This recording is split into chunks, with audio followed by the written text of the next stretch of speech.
Good morning, dear parliamentarians, dear friends. I'd like to once again greet our hosts here, Kyrgyz delegation, and express gratefulness for a very high standard of organization and hospitality. So I think we'll all enjoy those days in Bishkek. So before we begin our standing committee, let me welcome new heads of delegation as a tradition at the standing committee meeting. So we have a few new heads of delegation since our annual session. Mr. Lucian Romascanu from Romania, welcome. Mr. Per Joan Pons from Spain, welcome, sir. And we have also a new head of Turkish delegation, Mr. Nabi Avci from Turkey. So I guess he left a little bit early this morning, but we had a very good meeting yesterday, also with our Romanian colleagues. Now I'd like to ask you first to adopt the agenda for this meeting, which is as circulated. Is there any ideas, any objections? No. Agenda is adopted. None. So it's a little bit strange. We don't have hammer here. Just do this way. Okay. You will note that the agenda we have distributed anticipates an amount of time we will dedicate to each item. And the intention of this minor change, dear colleagues, is to provide a reference point to get through our work at the time allotted. So you will see this in your files. Now I'll go to my report. I don't know if it will be interesting or not, but that's obligatory things to do. It's more factual. And some of you participated in many activities. I'm very much thankful to all of my colleagues and, of course, Secretariat. Following the annual session, I participated in the Leisweiler seminar hosted generously by our treasurer, Doris Barnett, which this year focused on how to prevent ethnic conflicts through law and the exchange of best practice. In my remarks, I warned that nationalist rhetoric, as well as unilateral actions, have threatened to undermine trust in the OSCE's and in the OSCE's ability to find common ground. I also noted that minorities should be seen as an asset for OSCE countries, where they can serve as a bridge in interstate relations, in particular in border areas. Reiterated that message in Udine the following week on the occasion of 10th anniversary of the Bolzano recommendations on national minorities and interstate relations. And I'm glad that we have also had an opportunity during this autumn meeting to follow up on this topic. And I'd like to say that we're intended to accelerate really our work in the field of minority issues. And we had several fruitful meetings with Lamberto Zanier, the Special High Commissioner on Minorities. I kept that busy first half of July by opening the 15th annual South Caucasus Media Conference organized by the OSCE representative on freedom of media in Tbilisi. Echoing our Berlin debates, I warned that the instrumentalization of fake news as a political tool poses a danger to democracy, and noted that everyone benefits from ensuring high professional media standards. My main point was that journalists and politicians should work together in the interest of good journalism and democracy. In early September, I visited our International Secretariat in Copenhagen to coordinate our activities this autumn. In discussions with Secretary General Roberto Montella and the rest of his staff, we have continued to work diligently to modernize our working practices with a view of making the OSCPA more efficient, more visible. This is an ongoing process, dear colleagues. which is already producing some noticeable results. And I want to thank our vice presidents also for the very productive session we had yesterday to propose further changes. I understand Lord Bonus may have more to say on these issues later during today's meeting. I kickstarted my program of activities this fall by participating in the opening of OSCE's Human Dimension Implementation meeting in Warsaw. As you know, the preparations for this year's meeting were undermined by lack of consensus in Vienna regarding the agenda. I regret that the basic functioning of our organization is threatened by such disputes. As parliamentarians, we fully know that finding consensus is always a challenge. And we also know that direct and constructive dialogue is always the best way forward. With that in mind, I recall the OSCE has formulated and implemented several changes to the consensus rule, which should perhaps be considered by participating states to strengthen the impact of the OSCE's work. In my remarks, I stressed that open dialogue on controversial issues must continue and opposing views must be heard by all in order to successfully work together towards implementing OSCE commitments. I'm glad to report that PA significantly stepped up its engagement with HDIM this year, as 4 other members of our Bureau were in attendance in Warsaw. This sent a positive signal to the rest of our partners regarding our readiness to work together to promote accountability and advance human security for all across the OSCE area. I was in Yerevan last month to discuss a range of issues including economic development, electoral reform, anti-corruption efforts, regional relations, and of course Armenia's work with the OSCE. I welcome the ongoing effort to implement electoral reforms in Armenia following a dramatic change of government earlier this year. I have been pleased to see a willingness for political forces to work together constructively, which is important, and I hope that they will achieve broad consensus on any changes to the electoral system and, of course, to move forward an implementation of very important reforms. Very much thankful to Hermine and all our delegation for their hospitality in Yerevan. And of course, we discussed there the issues and tensions and perspectives related with Nagorno-Karabakh conflict. A couple of weeks ago, I was in Baku on the occasion of the 100th anniversary of the establishment of Azerbaijan's first parliament. Once again, I'd like to congratulate Azerbaijani delegation with this anniversary. And this was a welcome opportunity to follow up on my last visit in March.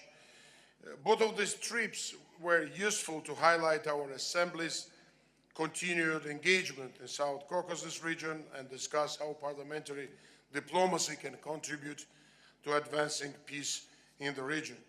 And I'd like to admit that in both countries, I highly appreciated the support from the leadership, from the presidents and leadership of the parliament.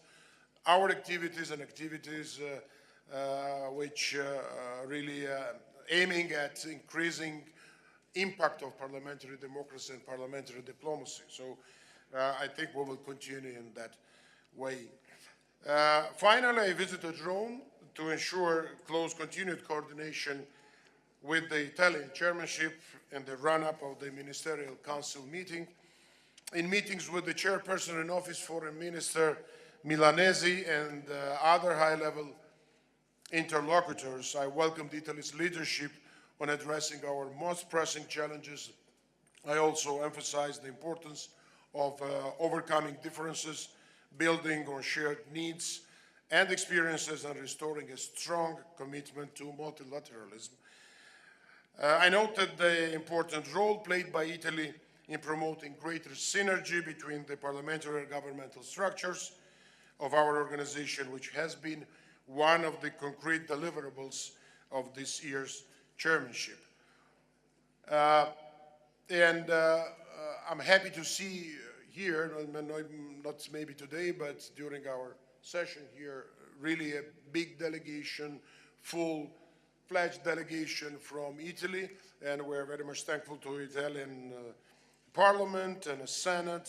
They kept their word and decision was made, and I think it's a great asset for our Assembly to have strong Italian presence. As you have seen, this has been a busy couple months for the International Secretariat and myself. We will aim to keep a high pace in the run-up of the Ministerial Council meeting in Milano. Next week, I'm planning to be in Turkey to participate in the third meeting of speakers of parliaments of Eurasia countries under the theme of economic cooperation, environment, and sustainable development in Eurasia. This will be a good chance to discuss some of our most pressing challenges with the parliamentary leadership of a number of OSCE countries and also partner countries. I will then be in Vienna for the traditional address to the OSCE Permanent Council, where I will present the Berlin Declaration, our main messages, our main findings and ideas, and encourage our governments to consider our recommendations as they prepare for the Milan meeting. I think just to stress one thing, it's also reflecting much more, let's say, higher level of cooperation with the executive branch, with the Permanent Council. It's happening, I think, second time this year when Parliamentary Assembly and leadership speaking with the PC, with the members of, with the ambassadors, and I think it will be very interesting discussion. I will also visit our Slovak colleagues in Bratislava. As you know, Slovakia will hold the chairmanship in the OSCE in 2019.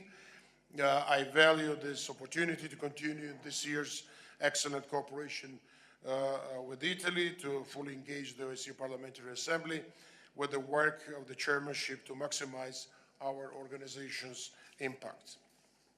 And we had excellent meeting with Peter Osuski, head of Slovak delegation. We, with Roberto, met earlier on, I guess it was a few months ago, with Mr. Lajcek, foreign minister of Slovakia, and I think there will be also interesting discussion in Bratislava about our plans. I also plan to travel to Geneva at the invitation of the Interparliamentary Union to explore ways our Assembly can strengthen cooperation with regional parliaments and parliamentary assemblies. In November, I will lead our observation mission to the United States, and I welcome our robust participation for these important elections. Also, there will be Isabel Santos as the head of OSCE delegation. And the following week, I will return to Italy. A lot of travel. In fact, the following week, we will be in Italy to participate in an OSCE seminar on anti-corruption and undertake visits to Holy See and San Marino. Our secretary and it's putting together a program now, and I think that also will be important. We are visiting countries east of Vienna, west of Vienna, the partner countries, and not distinguishing it small or big. So all countries are important for our organization. This would make if the first time that the OSCE president visits, for instance, San Marino. And of course, I will address the most important event in the OSCE area. It's a ministerial council, so we consider that our annual session is most important, of course, for the organization, but of course, executive branch meeting at the ministerial council, where we'd like to see, consideration of our advices, consideration of our items, implementation, at least efforts to implement some of our suggestions that we made in Berlin earlier this year. So, And then we'll have also a Bureau meeting in Milan, and looking forward to meet Bureau members once again. So that was my short report, and I'll be happy to answer your questions if there are any questions on my report from the floor, from the Standing Committee members. So now we can open, let's say, discussion on questions and answers. Please, Mark Pritchard from UK, head of UK delegation. Mr. President, thank you very much indeed for your report, and thank you for your hard work, and indeed the hard work of the Secretary General and the Secretariat in Vienna and Copenhagen. It's clear that you've been working extremely hard and flying the OSCE PA flag for the common good. I just wanted to ask you, in the UK at the moment we have a very worrying rise in anti-Semitism, and that is in fact reflected in increases in anti-Semitism in France, in Germany, in the Western Balkans, across the whole of Europe and wider European neighborhood. And I just wondered, in your discussions and dialogue with interlocutors, whether that issue has been raised and what discussions you've had about how the OSCE PA could play its part in making sure that we stamp out intolerance in all of its forms. Thank you. Thank you very much, dear Mark. I will answer immediately. So, of course, there are very alarming trends all over the, let's say, OSCE region, and you also counted several countries when we see not only anti-Semitism is rising, but also the different other negative, let's say, flows and trends. In our assembly, we are paying, I think, due attention to the issue. Of course, we're not discussing that every time in our meetings, but we have special representative, distinguished, very senior U.S. Senator Ben Cardin, who issued many times resolutions, and it was a part of our big annual resolution, his supplementary items on this issue. There was also special guidelines from our side how to, let's say, resist to this problem. And I think you're absolutely right. We should pay even more attention during our discussions, and we'll try also to discuss it with our interlocutors. For example, we'll be in the United States, we'll meet Senator Cardin, and I think that the issue also will be there in our agenda. So thank you very much for reminding that very important issue.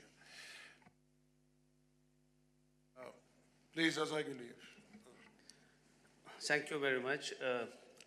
Thank you, Mr. President, dear colleagues, ladies and gentlemen. Mr. President, let me first thank for the fruitful activities that you carried out on the best interest of our Assembly for the last 3 months since the Berlin session. I really appreciate that the leadership of OSCE, particularly you as a President, represented our organization at a very high level. It is very important. And now we are witnessing the increasing role of the Assembly in many aspects, particularly the Parliamentary Assembly is trying to tackle all challenging issues existing in the OSCE region. Also, I do appreciate the initiative taken by you and the Secretary General to carry out certain type of reforms within the Assembly. And yesterday's meeting with the Vice Presidents of the Assembly gave us big hope to be encouraged, to be engaged much more in different type of activities. Of course, I think it will bring its fruits, and we have to do our best in order to achieve our common goal. And of course, I cannot say a few words about your participation at the 100th anniversary of our first parliament in Baku. Recently we held a very special meeting of the Milli Meclis of the parliament. I thank for the congratulation and the warm remarks that you delivered in Baku. And of course, I think the person who are coming from the region knows the peculiarity of the region, knows the issues and the challenging issues and demands of the region, I'd recommend you to keep the importance of the region, the resolution of the issues existing in the region at the high level of your political agenda.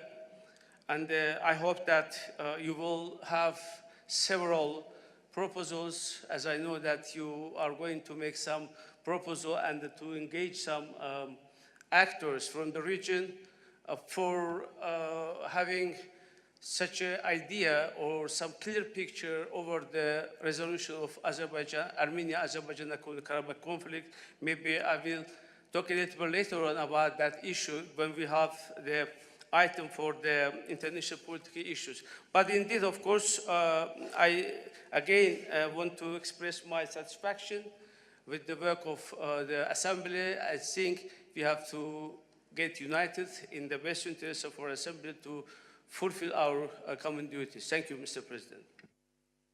Thank you very much, Azai. There will be some initiatives from our side. I don't want to speak now, but as you know, and our Armenian colleagues also, we have our vision how to, let's say, accelerate our mediation work there, and we also count on your support from both countries, because the essential thing is that issues are decided there. So it should be decided in Azerbaijan and Armenia. We only could facilitate and help as international community. So if there are any issues, we're now smoothly went to the move to another, the topic. That's, yeah, just please, Russian Federation. Глава делегации Российской Федерации Николай Рыжак. Уважаемый господин Церетели, в свое время вы обменялись письменными документами с Петром Толстым, заместителем председателя Думы, он же возглавляет нашу делегацию на постоянной основе, и вы выразили согласие текст его обращения к вам и измененную итоговую декларацию огласить среди членов делегации Ассамблеи. Скажите, пожалуйста, было ли это проделано вами? Нас очень интересует этот вопрос. Благодарю.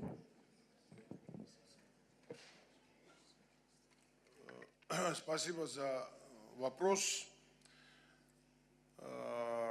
The members of our assembly, they've been witnesses of a little bit tense discussion at the annual session, mainly on procedural issues. And you are right, absolutely. We exchanged letters after the, let's say, verbal discussion at the assembly, at the session.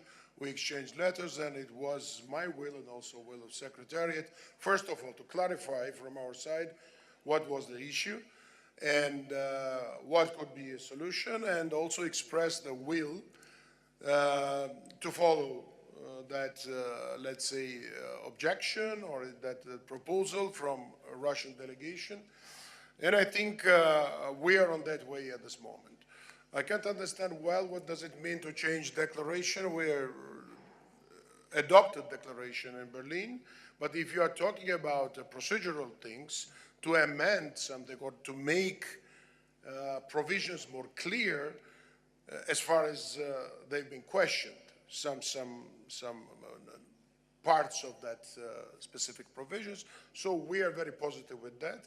And I think in the nearest future, we can come up with a very concrete, let's say, proposals, how to amend maybe our rules of procedure, or how to make more clear the provisions regarding information of how presidents could be informed, or how signatures could be considered as a valid. So I think we are on that way, and I also would like to see from Russian delegation constructive, let's say, approach in this work. So we are ready to cooperate to,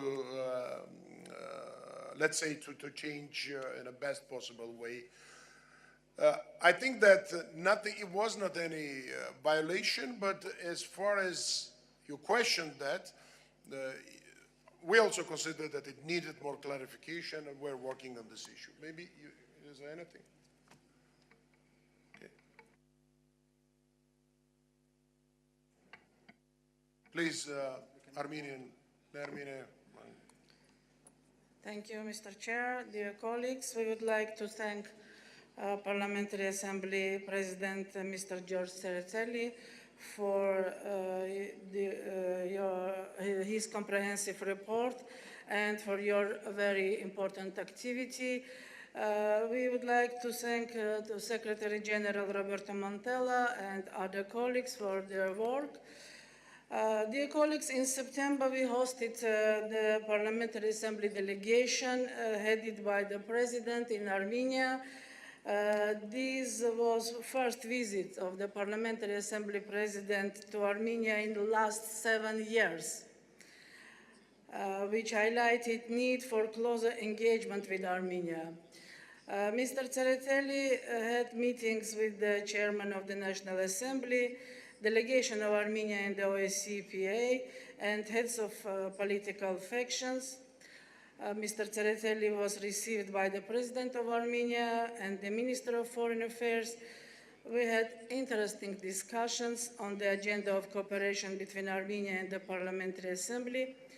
Meeting was useful to get first-hand information on recent democratic developments in my country.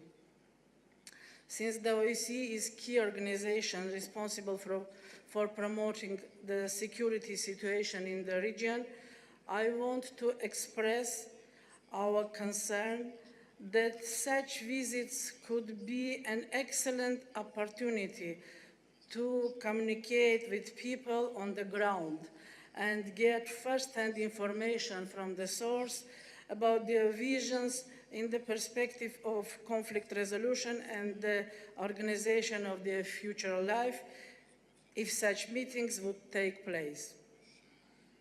Colleagues, we consider that these spring events in Armenia clearly demonstrate the positive dynamics of the democratic development in our country. We highly appreciate the democratic development in our country in recent years, and our concern and regret is great regarding to the opinion of one side of society about the visible, possible retreat from it in the sphere of human rights, fundamental freedoms, freedom of media, tolerance, etc. As you know, this year in Armenia was very symbolic since we celebrated 100th anniversary of the First Republic of Armenia and establishment of its parliament, and we believe that progress in democratic development, rule of law and human rights is the best way to mark such important anniversary. We would like to encourage the Parliamentary Assembly to mainstream in its agenda OSCE commitments on remembrance of genocides. Regrettably, in this important area, the Parliamentary Assembly is far beyond the efforts of other international organizations. We note active engagement of Parliamentary Assembly leadership in different international events in South Caucasus countries. Therefore, we encourage participation of the Parliamentary Assembly leadership and Bureau members in upcoming international events in Yerevan in the field of promotion of human rights, tolerance and non-discrimination, and combating crimes against humanity.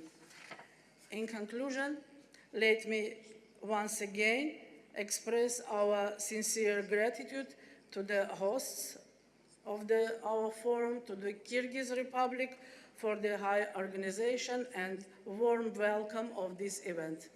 Thank you. Thank you.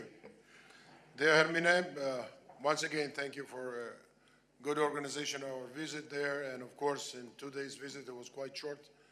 We could not manage to go everywhere, but it was quite full. And I'd like to say that one of the most important meetings, of course, the meeting with the president and the dignitaries, of course, is very important, but it was very memorable to meet students at the Yerevan University. It's, I think, up to 300 students there, and I really felt all the, sometimes the complexity and also optimism of a young generation of Armenia with a possible very positive development which you'd like to see there in your country. And finally, we started already appointments of special representatives and some other, let's say, members in our assembly. So I think it's very soon will be decision also on a special representative of South Caucasus. Will more in depth, we'll explore the situation and cooperate with you more closely. So thank you.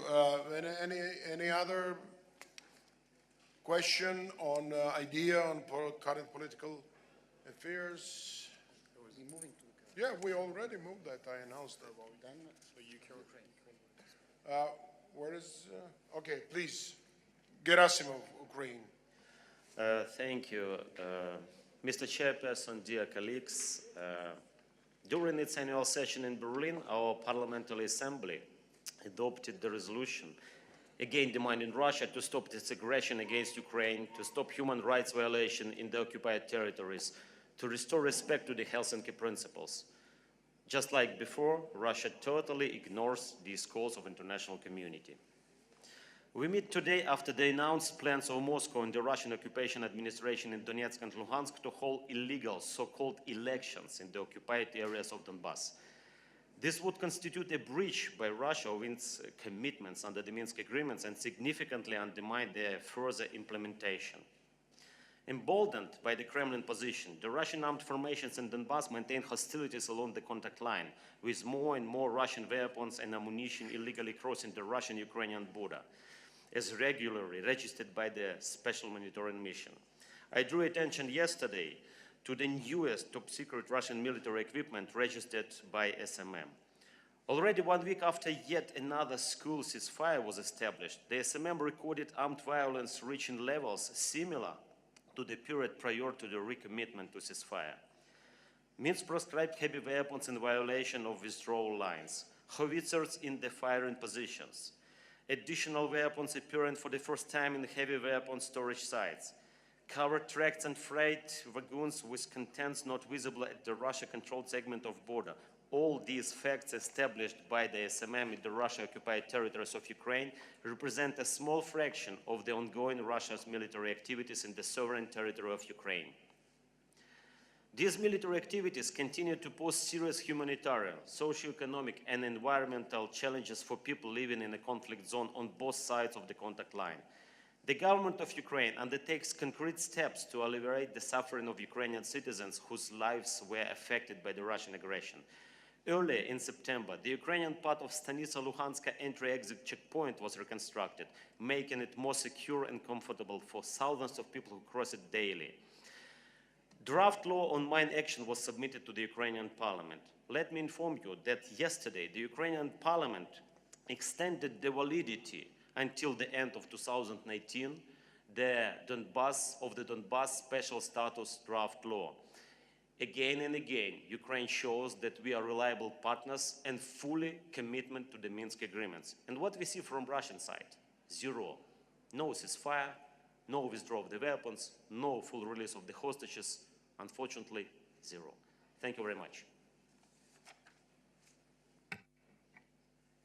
Thank you for your information. Of course, Ukraine will be on the core of our activities in future. We already stated about this in Berlin, and of course commitments are taken and responsibilities, very specific responsibilities with the Minsk agreement should be fulfilled. That's a firm position of the whole international community.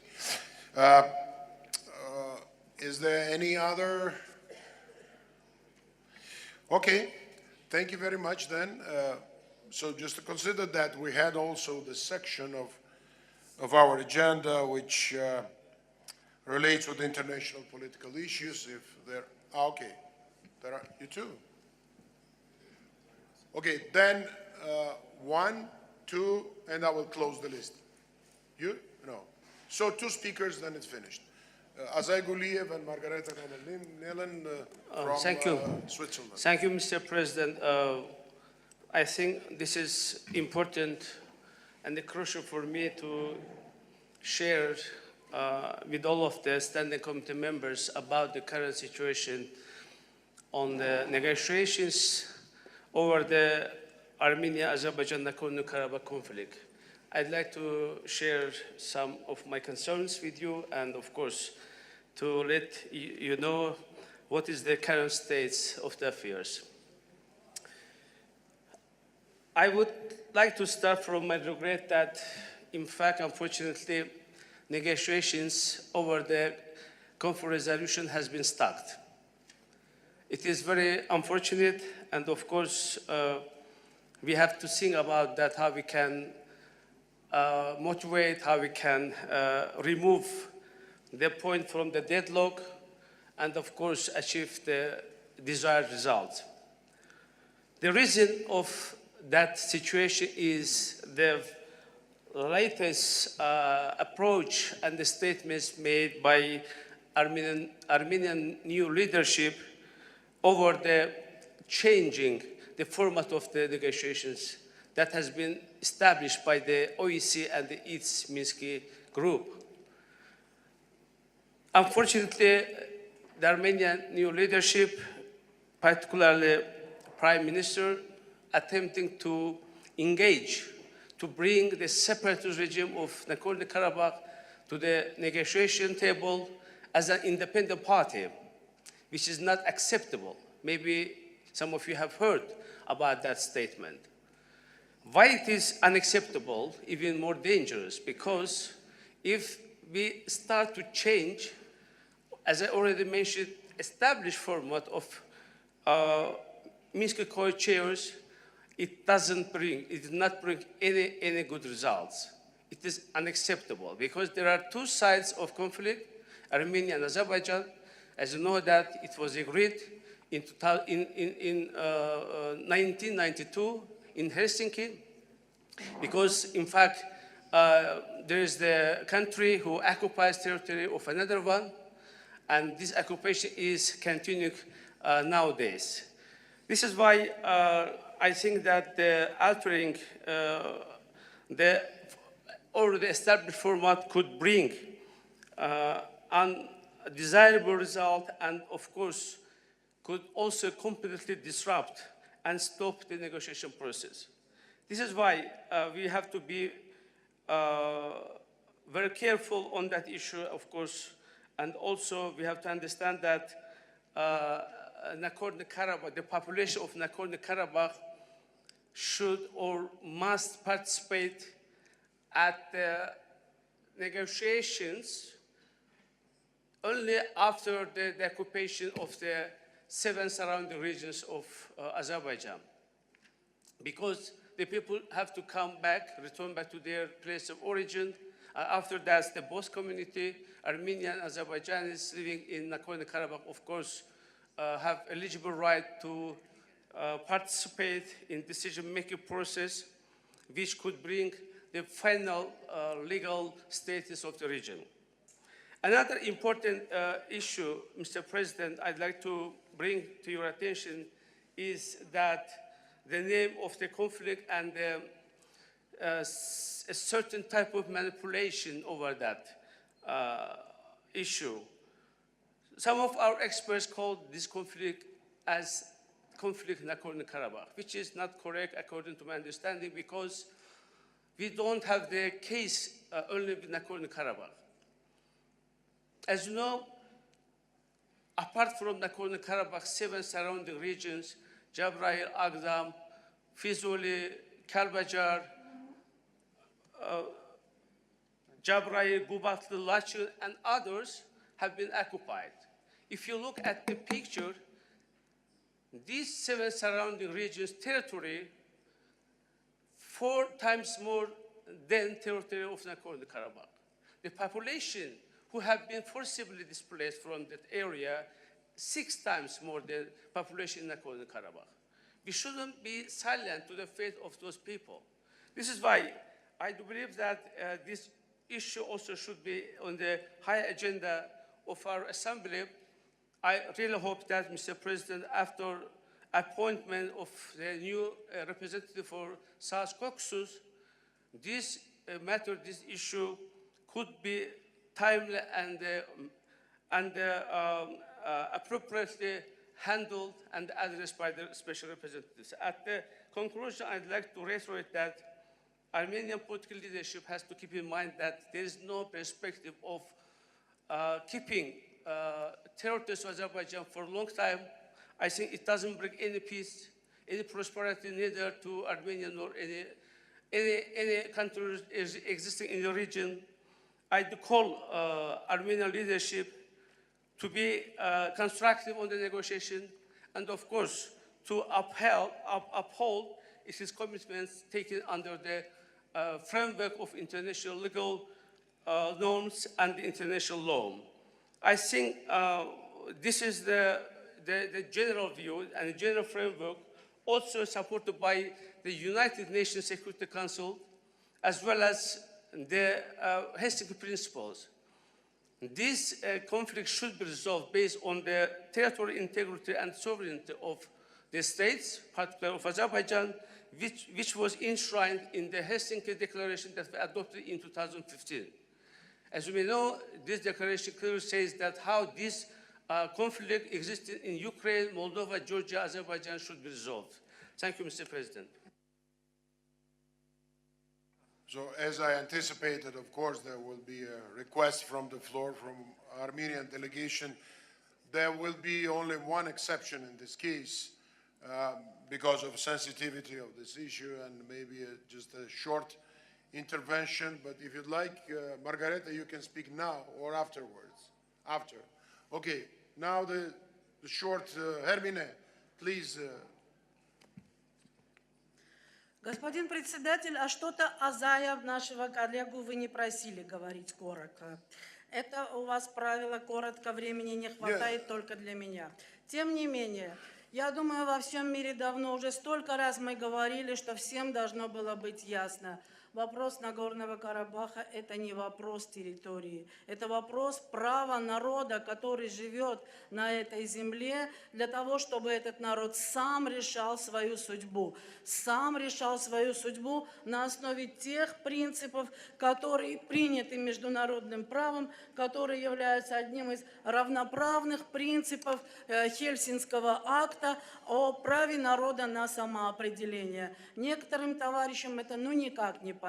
Когда они говорят «народ Нагорного Карабаха», они понимают только население азербайджанского происхождения. Я хочу еще раз напомнить, что в 1988-89 году, когда этот конфликт только начинался, когда на справедливое требование населения Нагорного Карабаха, которое было принято после референдума, который был проведен по всем международным правилам и законам, в соответствии с международными правами, в ответ на этот референдум азербайджанские власти развязали войну против населения Нагорного Карабаха. Но в это время в Нагорном Карабахе проживало 80% армянского, 75% армянского населения и всего 25% азербайджанского населения. Так что сегодня, когда вы говорите о контактах с населением Нагорного Карабаха, лучше, чтобы наши азербайджанские коллеги не препятствовали встречам политических лидеров, политических деятелей разных стран и нашей ассамблеи и других для доступа на территорию Нагорного Карабаха, для общения с представителями. Господин президент, вы побывали в Армении, мы вас несколько раз попросили встречаться с представителями Нагорного Карабаха. Вы не могли этого сделать, потому что наши азербайджанские коллеги очень бы на вас обиделись. Как же вы собираетесь обсуждать здесь какие-то вопросы, какие-то резолюции, если вы даже не могли встречаться на месте с людьми и понять, и послушать их, и послушать, чего они все-таки хотят? Значит, черные списки, в которых уже более 1000 политических деятелей, представителей искусства, спорта, разных этих сторон жизни. О чем это говорят? О том говорят, что вы никоим образом не хотите, чтобы люди встречались с представителями Нагорного Карабаха. И я хочу напомнить всем нашим коллегам, есть Минская группа, есть мандат, который единственный, согласованный с международной общественностью, мандат для регулирования регулирования конфликта. И говорить здесь, на парламентской ассамблее, тогда, когда это вам выгодно или приятно, или когда это вам хочется, о Нагорном Карабахе, в то же время не соглашаться на то, чтобы представители Нагорного Карабаха участвовали в переговорах, чтобы они сами вели разговор о своей судьбе, простите меня, это просто неискренняя, это просто лживая позиция. Что касается армянской стороны, что она не способствует, я очень извиняюсь, друзья, но я хочу сказать, что это не армянская сторона бомбит азербайджанские населенные пункты. Это не армянская сторона бомбит и стреляет каждую ночь и нарушает перемирие, подписанное в 1994 году, трехстороннее перемирие с участием Нагорного Карабаха. Это не Армения выступает ксенофобскими, армянофобскими заявлениями и риторикой. Это не Армения начала и осуществила в апреле 2016 года широкомасштабную войну против Нагорного Карабаха. Это все делали наши азербайджанские коллеги. Вот за все это они сами должны отвечать, а не перекладывать с больной головы на здоровую. Господин президент, мы хотим сказать, что вопрос о назначении спецпредставителя, и обсуждение вопроса Нагорного Карабаха в разных форматах на нашей парламентской ассамблее может быть только тогда, когда представители нашей парламентской ассамблеи, вы сами лично, спецпредставители, которые могут быть назначены или которые были назначены раньше, они могут иметь доступ, они могут иметь общение, они могут иметь информацию о самими представителями Нагорного Карабаха. Не только с теми, кто азербайджанского происхождения, но и с тем большинством, который живет сегодня в Нагорном Карабахе. Живет, строит свое демократическое общество, свою демократическую жизнь, никому не мешает, ни в кого не стреляет. И просит, и требует от международного сообщества только одного – признания своего права решать свою собственную судьбу. Надеюсь, что я не очень долго, господин председатель, выступала, чтобы выразить чтобы иметь ваше неудовольствие. No, it's not about anything, my personal thing, but I understand you are always very sensitive when it comes to the response to Azerbaijani interventions. And I don't know, it's a matter of jealousy or what, but believe me, I'm very neutral in this. And of course, Да, это я завидую Азаю. you spoke 2 times, by the way. Guliyev spoke 1 time. And I already closed the speakers list, but I gave possibility to you to have a lengthy intervention. So I don't think that you have any reason to think that something behind this. You spoke 2 times, he's 1 time. That you are ahead now. But when it comes to, I'm very sorry, I'd like to tell you something, not because of any other prejudices that we have. The first, it's my vision and conviction that we have to stick with the international order and international documents and international recognition. When it comes to different meetings there, it's up to us and up to agenda to decide where to go, where to meet. And you know that many members of our assembly, sometimes leaders, sometimes special representatives, they meet different people. I'm very frank. I asked also your side. I was ready to meet people of that Nagorno-Karabakh, their representatives, their NGOs, or a representative of people. But it's up to us what to do in the current situation. So we also offering something and we're endorsing, but again, it's sometimes a matter of time, it's sometimes a different matter, but I'm absolutely confident that there will be a very functional special representative and we will accelerate the work. The only thing it's important there is a peace process and it should be followed in this way, it should be respected. And I think any attempts to undermine the process, that's not in the interest of people, first of all. It might be interest not in a specific case with Armenia and Azerbaijan, but generally, even negativity sometimes, even sometimes war is in the interest of maybe special particular politicians or particular forces, but for the people, it's never acceptable. People, they want peace, they want to live in peace and in dignity. So that's our obligation to facilitate this process, and believe me that we are for that. I'm very sorry, dear friends, but you all always know that there are burning issues and it's always taking a lot of time. Margareta, please, and then we are moving to another point.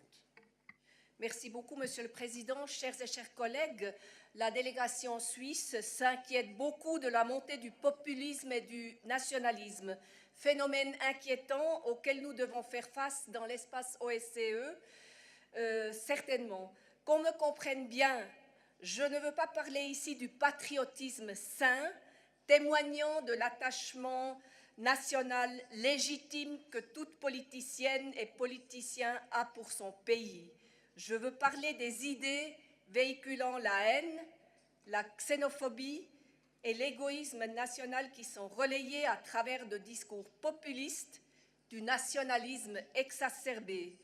De tels messages, pire encore, des politiques construites sur de telles idées sont une menace pour la sécurité des sociétés humaines de l'espace OSCE.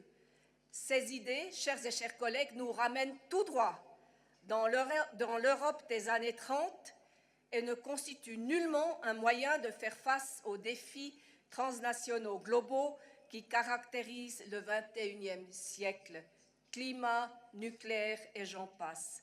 Elles peuvent également conduire à une diminution des échanges commerciaux, laquelle entraîne une baisse de la prospérité économique. De tels discours veulent nous faire croire que le monde est un jeu à somme nulle, qu'il n'y a de gagnants que s'il y a des perdants.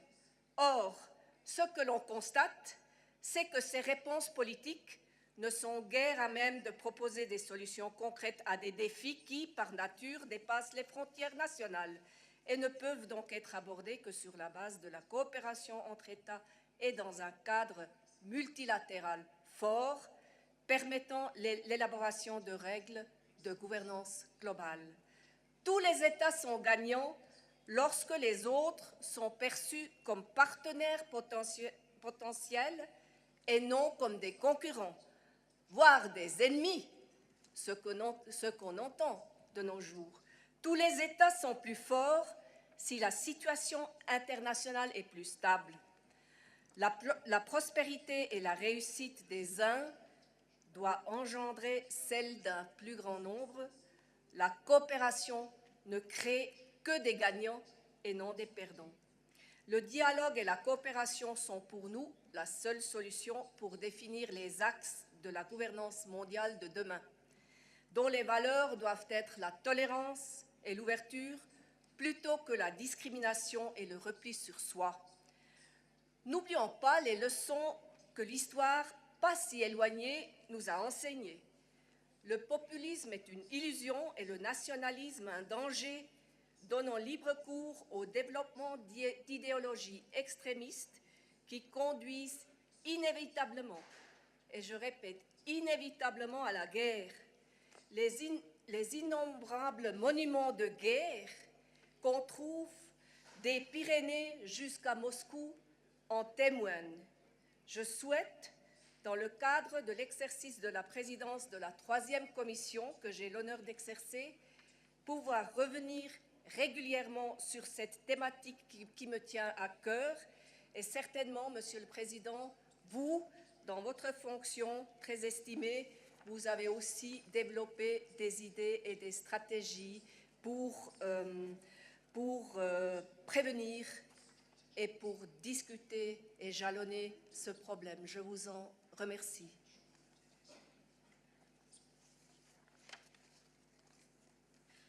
Thank you very much, dear Margareta, touching these very important issues for all of us, and I'd like to assure you that we'll be very active and actively discussing all those issues, and also working with your committee or personally with you on specific items. With this, we'd like to close now this chapter, this part of our agenda, and now we'll start reports and information on activities of the OSCE PA Parliamentary Assembly officers and heads of election observation missions, ad hoc committees, and special representatives. So, about the election observation missions, while some of our colleagues are in Bosnia and Herzegovina to observe the Sunday's elections, we have not had an election observation mission since our annual session in Berlin. However, I remind you that we decided at our last standing committee meeting to raise the report of the observation, the early presidential and parliamentary elections in Turkey, in Bishkek, and to have an opportunity to discuss findings with our Turkish colleagues. And now I'd like to start with Mr. Peter Osuski, head of Slovakian delegation, who led also PA delegation for Turkish elections. Peter, please. Thank you, dear friend. Distinguished President, Secretary General, colleagues, I am honored to report to you on our election observation activities in Turkey in connection to the 24th June early parliamentary and presidential election. As many of you already know, our friend Mr. Ignacio Sanchez Amor, who served as a special coordinator for this election, is unfortunately or fortunately unable to be here today with us, as he has taken up an important cabinet post in the new Spanish government. Our activities were part of a joint endeavor with OSCE Office for Democratic Institutions and Human Rights, as well as the Parliamentary Assembly of the Council of Europe. Overall, the International Election Observation Mission deployed some 350 observers countrywide. Our assembly had 68 observers registered, which enabled us to deploy in 6 cities. I would like to thank all our observers once again for registering for these important elections. It's, however, with deep regret that I must report that 2 experienced parliamentarians composing our election observation mission, Mr. Andrei Hunko from Germany and Mr. Amin Jabbar from Sweden, were denied entry into Turkey as they were flying to Istanbul or Ankara. They consequently had to return home. As I am sure you all agree, any external attempt to influence the composition of our election observation mission, or of any observation mission for that matter, is utterly unacceptable and threatens our independence. Our mission expected more support from the authorities and less interference in attempting to shape the composition of our observation mission. With regards to our preliminary findings and conclusions, voters had a genuine choice in the early presidential and parliamentary election, despite the lack of conditions for contestants to compete on an equal basis. The incumbent president and his party enjoyed a notable advantage, also reflected in excessive coverage by government-affiliated public and private media. The restrictive legal framework and powers granted under the state of emergency limited fundamental freedoms of assembly and expression, including on the media. Still, citizens demonstrated their commitment to democracy by participating in large number in campaign rallies and on election day. Hastily adopted changes to the election law were made without consultation and removed important safeguards for election day procedures. Election day procedures were generally followed, although important legally prescribed steps were often omitted during counting and tabulation. In conclusion, I am happy to report that our cooperation with ODIHR and with the Parliamentary Assembly of the Council of Europe was constructive and fruitful and led to convergence over our collective assessment and findings.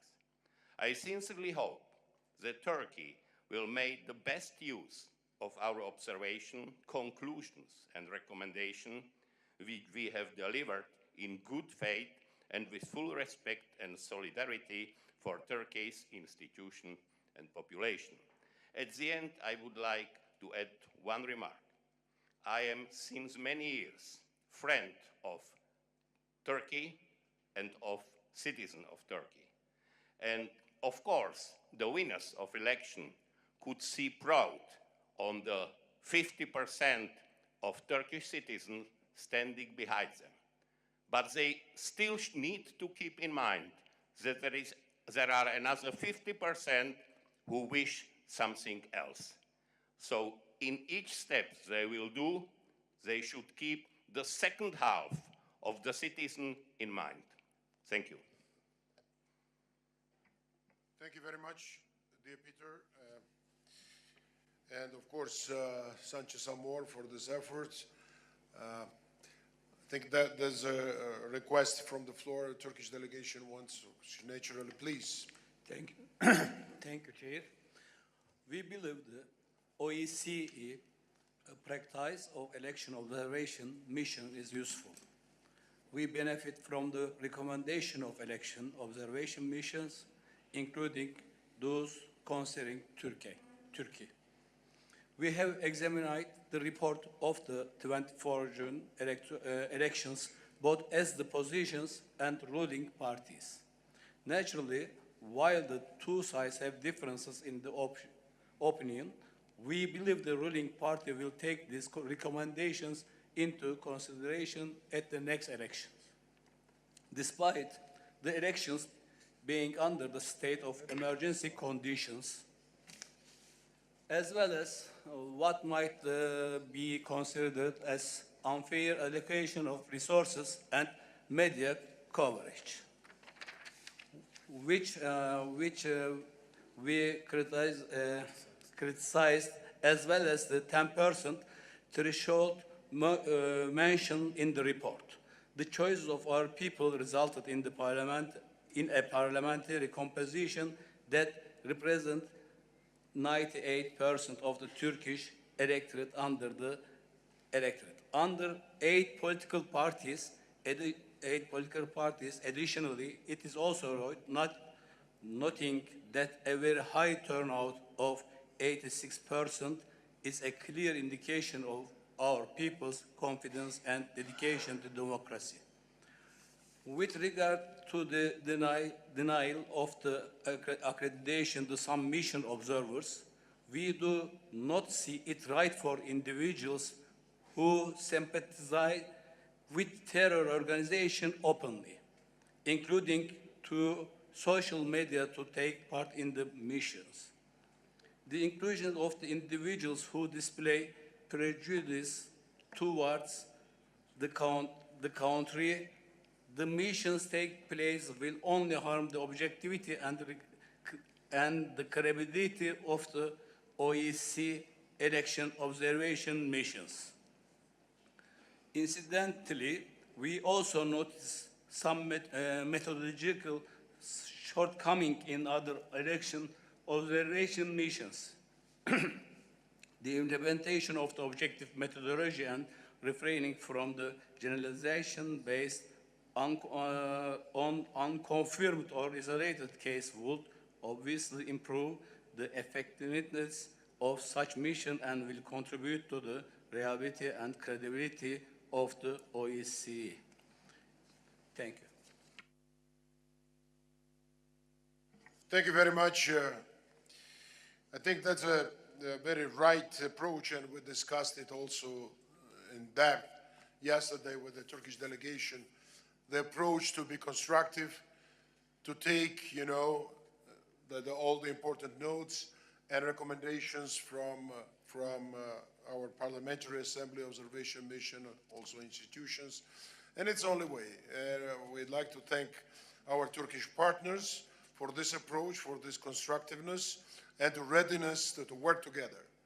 So criticism, when it's grounded, when it's important that you're receiving it, that's a very adequate, let's say, decision from you and from your side, and we are ready to work with the Turkish side to, let's say, improve procedures and have less objections for the next elections, as you said. So, teşekkürler ederim. Thank you very much. So, now, dear friends, we have in our agenda, well,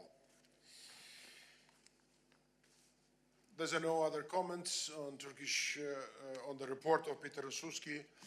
No. Now, please, dear colleagues, note that in addition to Bosnia and Herzegovina, our Assembly will observe the presidential elections in Georgia and the midterm elections in the United States. I already informed you that the 4 elections for the United States midterm appointed Isabel Santos, our Vice President, to serve as the head of OSCE delegation, and I'll be myself, I will act as a special coordinator appointed by chairman in office. For the upcoming elections in Georgia. So you understand that it's a sort of conflict of interest, being in a presidential position and appointing also the observation head. So I took the decision to recuse myself from making any appointments for the OSCE's mission, given that it takes place in my home country. It is important that observation activities of this assembly are free of even the appearance of a conflict, any conflict of interest, and so I thought my recusal was appropriate. I asked then Lord Bonus, our longest serving vice president, to make the appropriate decisions in my place. And I'd like to thank Lord Bonus for his effort and his decisions. And so, as it was not now officially announced, but we understand that Vice President Christian Vigener will be special coordinator, and head of delegation will be decided. Margareta Zederfeld will be. It's already, let's say, decided, but we will officially inform assembly members and international community about this very soon. So now I'd like to ask chairs of the ad hoc committees to report on their activities. On a previous? Yes, previous? yes. Yeah, thank you, Mr. President. Sorry, I just wanted to say to my Georgian friends that I would have been at the on the observation mission to Georgia, but I am the UK Prime Minister's Trade and Investment Envoy to Georgia and Armenia, and that is the reason I'm not going. I would have loved to have gone, but there would, similar to you, Mr. President, for different reasons, a conflict of interest, but I wanted to put that on the record. Thank you.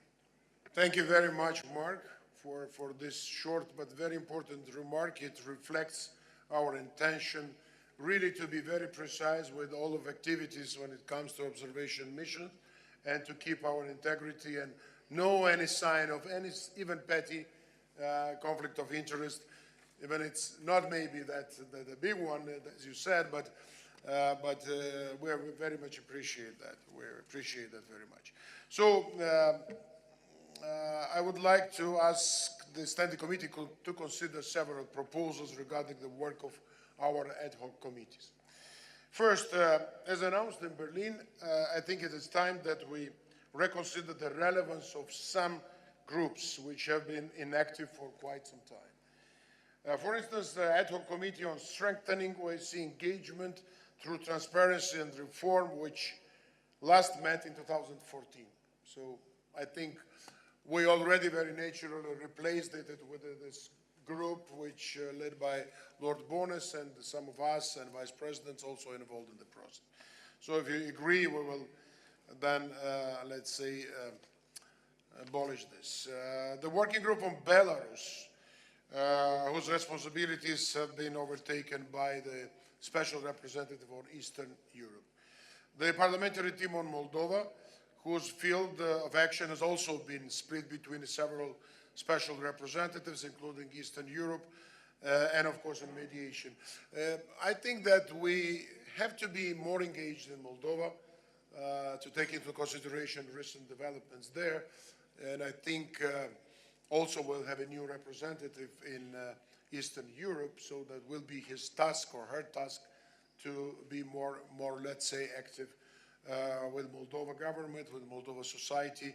And there are some concerns, and we already a few times discussed it alongside with the achievements in this region.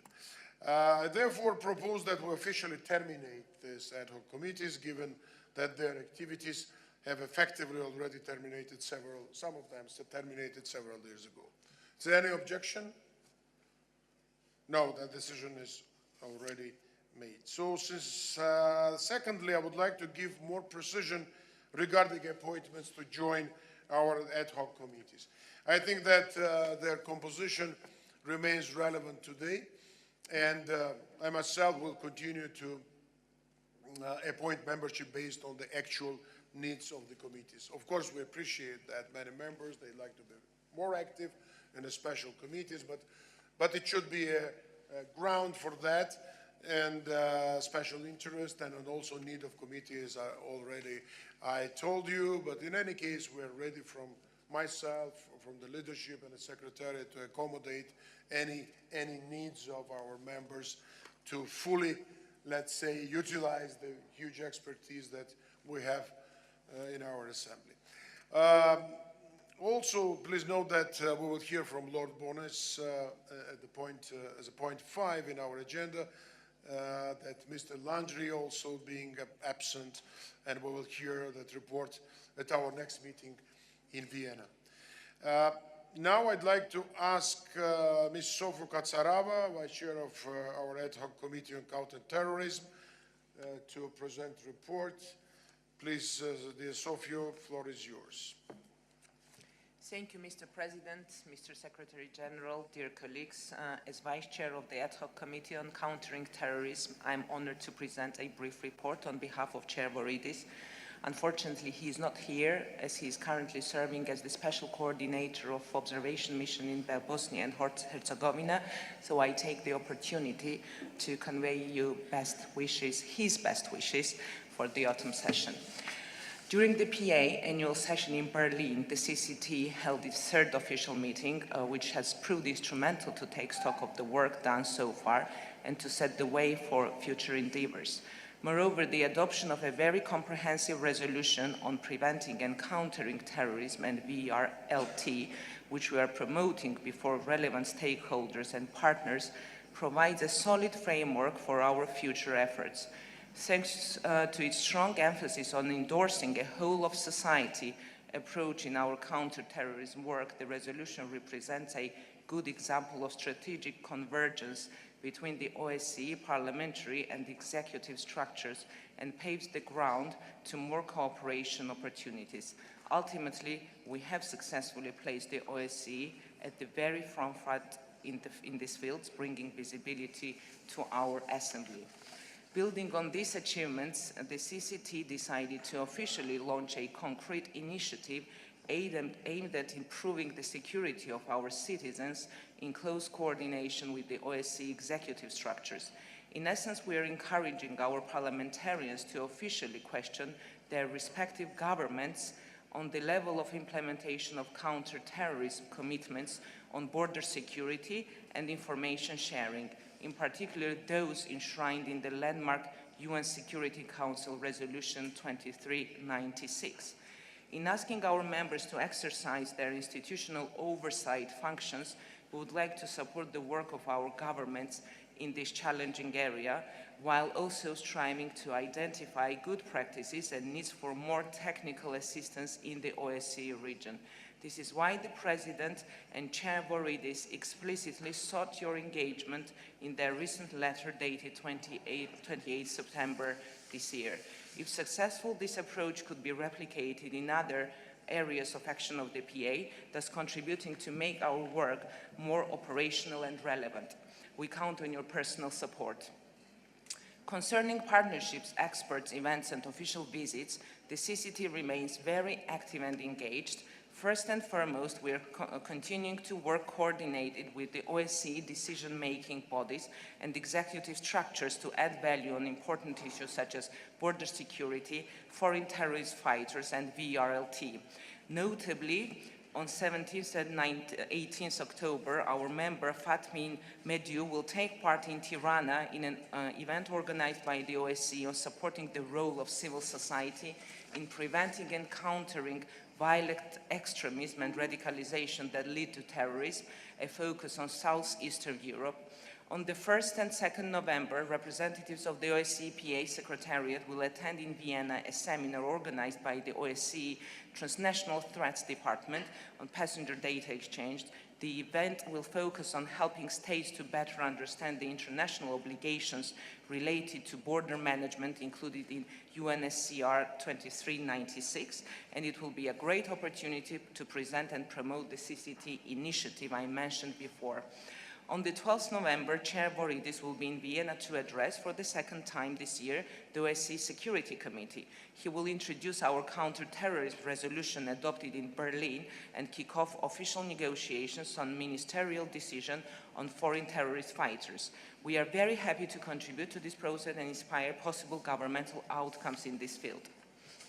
Moreover, on the 15th and 16th November, our Spanish member, Ignacio Cosido, will organize in Madrid a high-level conference with the Spanish Parliament with a focus on the victims of terrorism. This represents a great opportunity to exchange views on a very important topic, which has already been identified by the committee as an area which warrants more international attention. We also plan to hold fruitful briefings with relevant Spanish counter-terrorism authorities on this occasion. Chair Voridis plans to travel to the United States of America in December to hold a public briefing before the Helsinki Commission on the OSCE counter-terrorism efforts, and will certainly use this opportunity to strengthen coordination with relevant US and UN stakeholders, including the State Department and the UN offices for counter-terrorism. In addition, our French member, Aude Bonneau-Vendôme, is working hard to organize an official visit to the committee to France in late January or early February 2019, next year, to focus inter alia on minors affected by terrorism. In the meantime, representatives of the OSCE PA Secretariat have continued to cooperate intensively with the Malta-based International Institute of Justice and Rule of Law in the framework of their project on the GCTF Valletta recommendations on the role of parliamentarians in developing an effective response to terrorism. Namely, the CCT is actively contributing to the development of an interesting handbook focusing on the key role of parliamentarians in developing and implementing comprehensive counter-terrorist policies within the rule of law framework. Finally, it is important to note that CCT will not meet in Bishkek, but plans to convene in the margins of the next year OSCE winter meeting in Vienna. And in conclusion, also on behalf of Chair Voridis and of the whole committee, allow me to thank you, Mr. President, and you, Mr. Secretary General, for your continuous support. This is truly making the difference in shaping the added value of our Assembly. And everything I've said, it really looks impressive. The list that we have mentioned of the work, particularly given that it has been just 1 year, and the upcoming plans are also looking very impressive. Thank you. Thank you very much. So is there any questions to this report which Ms. Katsarava presented? No questions. I think everything was quite clear, and I'd like to say from my side, and I think I also reflecting the impressions that we have. We're speaking many times about activities of the committees, but especially of the CCT, that it's one of the best examples how Assembly could develop very important direction and to respond, actively to the one of the most threatening issues in the world and in our region. activities carried out by Chairman Voridis and the leadership, of course, are very impressive. That's extending partnerships and coming up with the concrete proposals which are important to shape right policies for many countries. And especially I'd like to thank Secretariat, because I know the role of especially Marco Bonabello and some others who are working very hard really to strengthen this part of our very important activities. Thank you very much, Sofio, dear Ms. Katsarava, for your active engagement. And I'd like to say that we are, from our side, always will be very actively involved in your activities and support you from our side.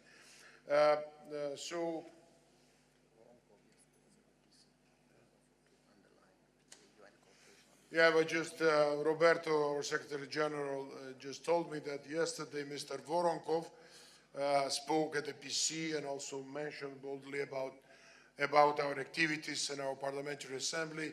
With Mr. Voronkov, we met in New York, and we had a very good discussion how to, let's say, how to accelerate, how to make more synergy in our work with the different stakeholders and UN agencies. So thank you very much. Now with dear colleagues, of course, strongly encourage special representatives to regularly report on their activities in writing, so we can all follow their work closely without the time limitations imposed by the length of the standing committee meetings. Of course, if it's important to make a presentation, orally, always can do that. And now I'd like to call Dr. Heidi Fry, our dear colleague, Special Representative on Gender Issues. Dear Heidi, you have the floor, but I hope that you will also reflect on aspects of your work in the field as chair of this afternoon session. Thank you. Thank you very much, President. I wanted to say that after we left Berlin last summer, I took 2 days and went to Kiev. I was supposed to have gone to Moldova, but circumstances in Moldova had changed and we had to cancel that part of the trip. However, Mark Carrilet in your secretariat was excellent in arranging 2 days that were very full of work to do, and he did it with the field mission there in Kiev, and there was a little help from the Canadian embassy there because Canada is very engaged with Kiev at the moment on gender issues and on funding gender programs. But I wanted to say that the meeting was excellent. I met at the highest level with the Deputy Prime Minister. I met with ministers. I was able to meet with NGOs. I was able to meet with your ambassador and the monitoring mission there. And I was able to meet with a group of parliamentarians who are a non-partisan group of female parliamentarians who are looking to move gender equality within Parliament itself. I must say that even though Ukraine did not ratify the Istanbul Agreement, however, the political will at the very top was such that it managed to bring about this whole set of programs and initiatives that would bring forward gender equality, and specifically in certain areas. I think by giving this an all-of-government approach, the government then put very specific ministers, including the Deputy Prime Minister, to look after the issue of implementing all of their gender programs and their gender initiatives. I think the biggest one, which for me is very pleasing indeed, is looking at ratifying 1325. There has been a great deal of work done at the government level on, in fact, looking at putting women into the military, moving more women into police, increasing gender sensitivity to gender, domestic and societal violence. And the person who has been set up to ensure the implementation of this and to enforce it is actually the chief of the National Police. So that this has gone to, not only from the highest level, right into the grassroots. There are lots of programs that are done to increase public awareness. As you well know, culturally, the idea of violence against women is not necessarily one that has broad public support, but there is this sense that at the very top, the institutions, et cetera, are committed to it, and it is changing the tone and the atmosphere there. I think that was very impressive for me because I saw and heard a lot about the military activities and of the women in police and of the work they're doing to educate with regard to violence against women. The other part that I thought was very interesting was that there is an ombudsperson who is looking to ensure that all of these issues of gender equality is in fact implemented. And I happened to meet with that ombudsperson as well.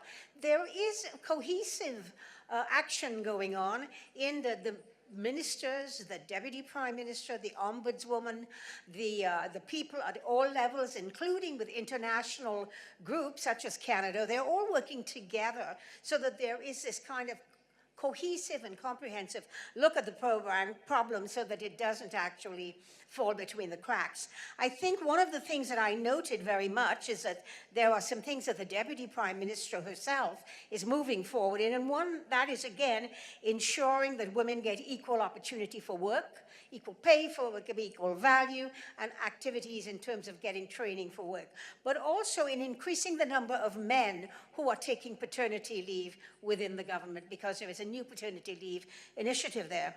There is also the intersectionality of gender, which was very pleasing for me to see, to look at disabled women, at rural women, at the LGBTQ community, and to paying attention to the fact that they have double discrimination levied at them. I think the monitoring mission and the OSCE itself has also been fully engaged in looking at this issue of gender and in working with civil society. I think that's very impressive, how the monitoring mission has been working with civil society to try to move forward, again, on the military end and on the violence against women end. And they were working with youth as well. There is a great deal of uptake, even though the public are not particularly an uptake on this gender initiatives. Young people are very much involved and very much supportive of this whole initiative. But young people themselves face huge challenges. I think that the coalitions that have been formed were impressive. The field mission in Kiev, the OSCE field mission, is doing extraordinary work, and I met with a lot of NGOs that they have been working with. Now, the government of Canada came along on all of the meetings I had, not because I was a Canadian, but because they are so very involved, and the government of Canada has been putting a lot of money into helping to move gender forward in terms of movements there. And so I was impressed, I must say. There are challenges, huge challenges facing the ability to get this done, but given that there is political will, given that there are ministers at the highest level and the Deputy Prime Minister involved, given that people are working with civil society in a very trusting manner and doing education of the public, I think there is a good chance of success. It would be interesting to keep monitoring this and see how it's moving forward. Thank you. Thanks, dear Heidi. It's always very interesting to hear from you. Your presentations always insightful, with a lot of interesting facts. And it was really important, your visits in the region, especially in Ukraine. And we pledged a few times that we'll be very active, more active in this country, because it needs our support. It's not only about the current situation with Donbass or the most unpleasant conflict which happened in this region, in this country, but also to be, active in different areas. As you mentioned, there are a number of reforms in this country, and especially, of course, the issues that you raised, the gender and the development issues, let's say. You are very active in that. It's important also to show our responsibility and show our desire to work with them. So thank you very much. President, one quick thing. You know that I'm very interested in the whole issue of the LGBTQ rights. I have been in Canada for a long time. And it was very interesting to know that a few weeks before I came, there was a pride parade in the city of Kiev. And the police were there in full force protecting the people in the parade. And that was a very interesting movement forward that I thought was important. And it was also very interesting to have a long conversation with their chief of the National Police, who is the most gender-sensitive man I have ever met in a long time, with the exception, of course, of you, Mr. President. Yeah, I'm happy that you have such a good impressions there. Of course, thank you very much. And now would like to ask another speaker, another special representative of Mediterranean Affairs, Pascal Alizard, our Vice President. Dear Yes, Pascal, please. Mr. President, dear colleagues, in July 2017, President Muttonen appointed me as special representative, and in July 2018, you, Mr. President Setarni, entrust me to continue this mission. The main objective of my function is to facilitate parliamentary dialogue in the region.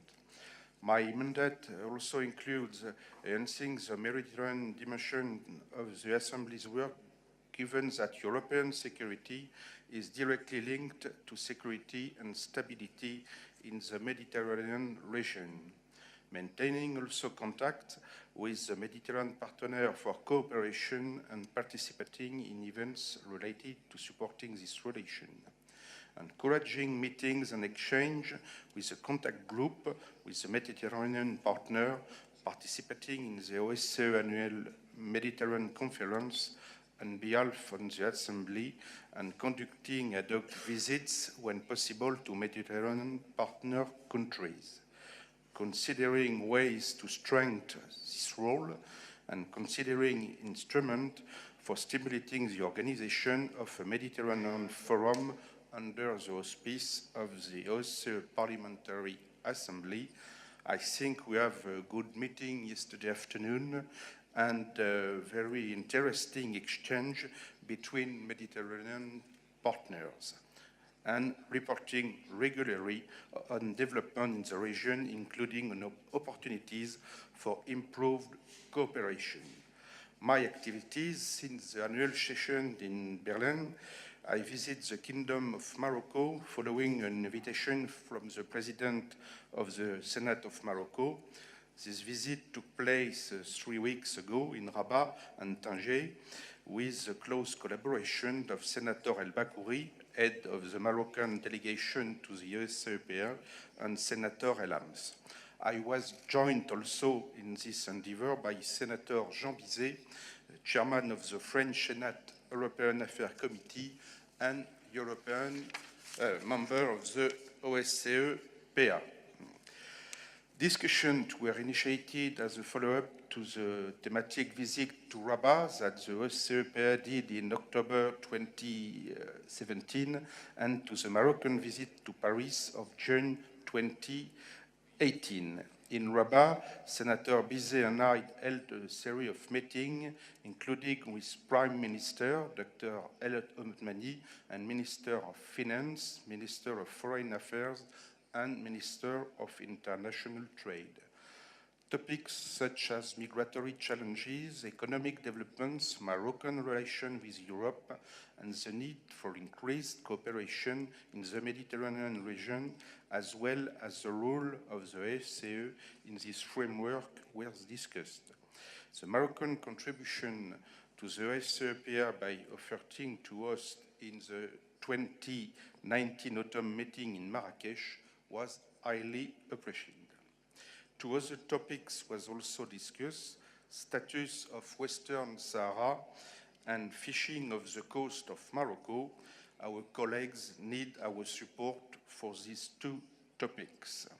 During the discussion, I welcome the active engagement of Morocco in meeting of the Parliamentary Assembly and underline the importance of the OSCE Mediterranean Forum of Bishkek.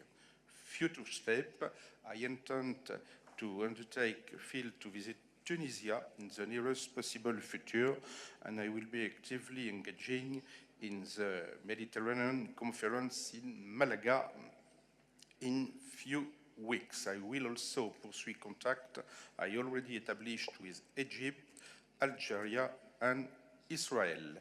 Thank you, President, for your confidence, and thank also to Roberto, Gustavo, and Mark, all the team for the support. Thank you.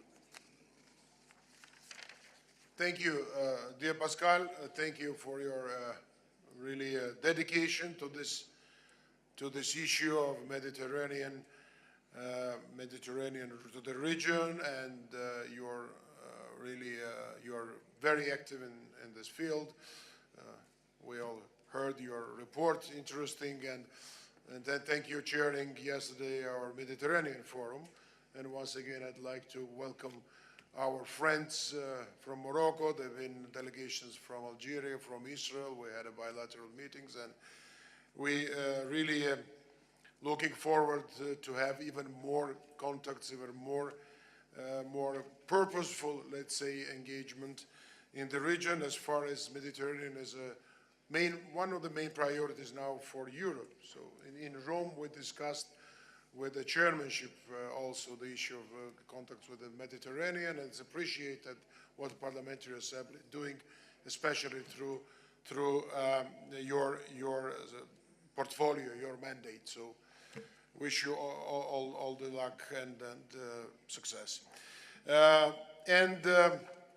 Now that's also I'd like to say a few words about Mark Pritchard's activities. Thank you, Mark, that you as a representative of South East Europe have been very active. Mark Pritchard distributed already his written report, and I think thank you for saving our time.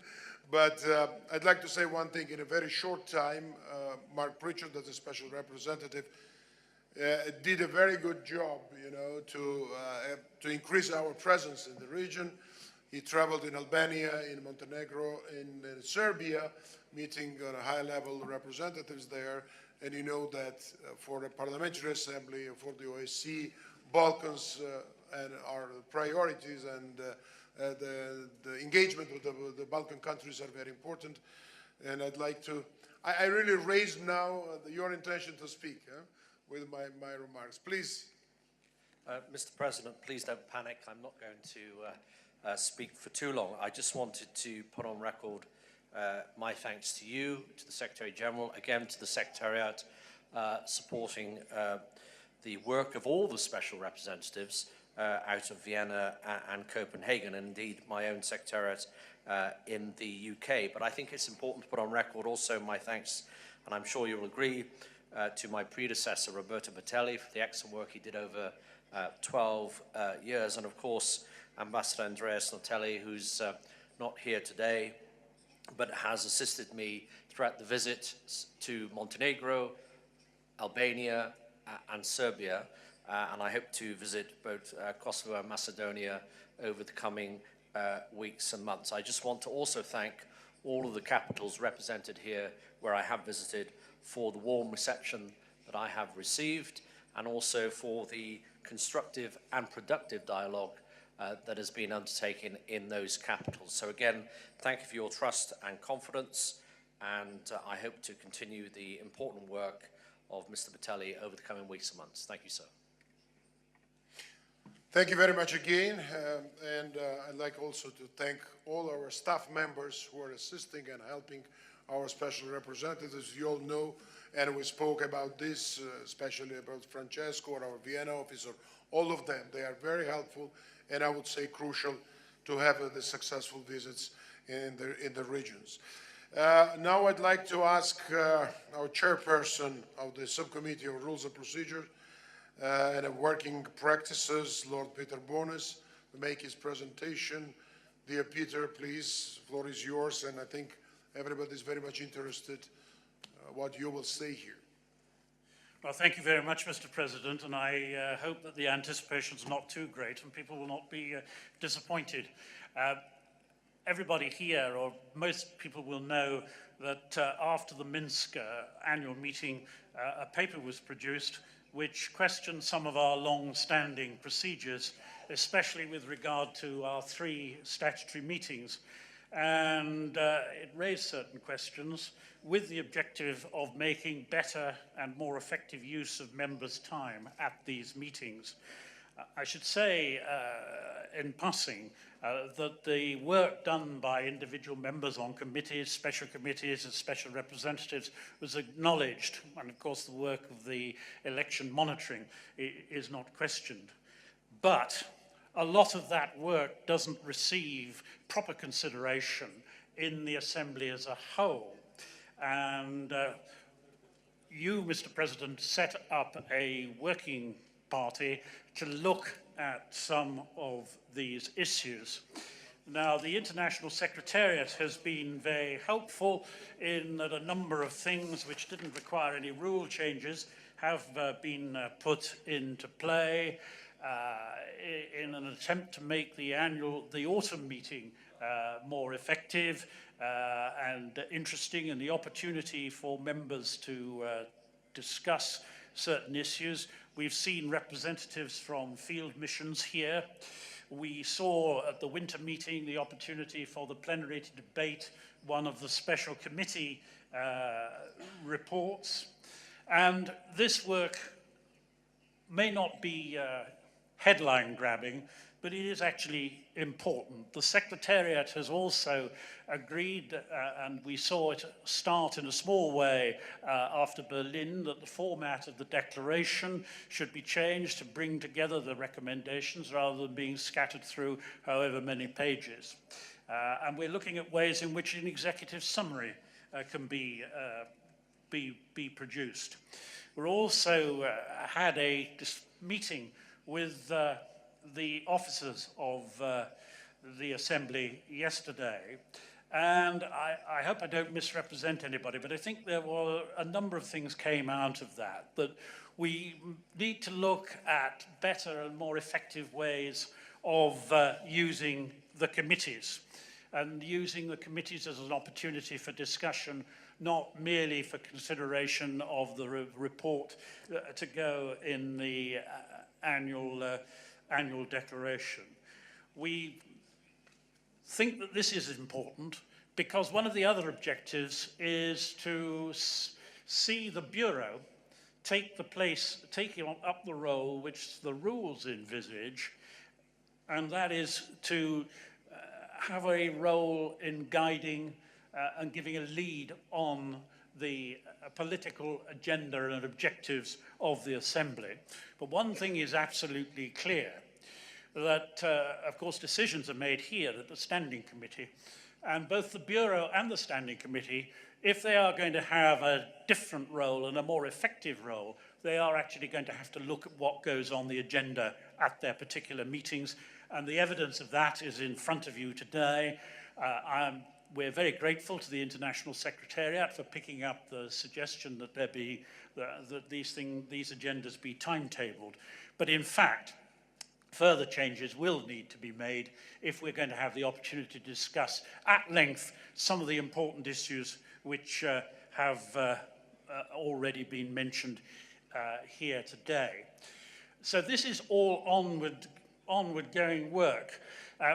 The issue of supplementary items is potentially contentious, but they do take a great deal of administrative time, a great deal of members' time, and a lot of the annual meeting is taken up with consideration of those items and the amendments which are then lodged. Various suggestions have been made, and I won't go through them now, Mr. President, because we haven't got a conclusion to ask the Standing Committee to consider. But the fact of the matter remains, it is an issue, and at some stage we are going to have to try and resolve that. President, I hope that is a sort of up-to-date, brings you up to date on the workings of the working group and the Rules Committee. Now, there is one other matter on which I'd like the assistance of the Special Committee, and you have already referred to it today, and our colleagues from the Russian Federation have also mentioned it. There was a difficulty, let me put it that way, at the annual meeting when we were considering the declaration, when our colleagues from the Russian Federation questioned the validity of signatures on certain items. Now, I have no doubt, and I said so at that meeting, that the rule as it stood was complied with. However, I would concede, and I think you, Mr. President, would concede, that it's not 100% satisfactory. And Rule 24, talking about the validity and validation of signatures, says that a member of the Assembly who registered for but cannot attend the session due to unavoidable obligations, his signatures shall remain valid provided the President of the Assembly is notified accordingly by the head of delegation. It doesn't say how that notification should take place, when it should take place, and it obviously has a potential for disagreement. Now, we have looked at this, and there is a suggestion that there be an amendment to the rules whereby the Standing Committee at the annual meeting registers, validates the list of participants. The Standing Committee already validates the membership of the general committees under Rule 36(2).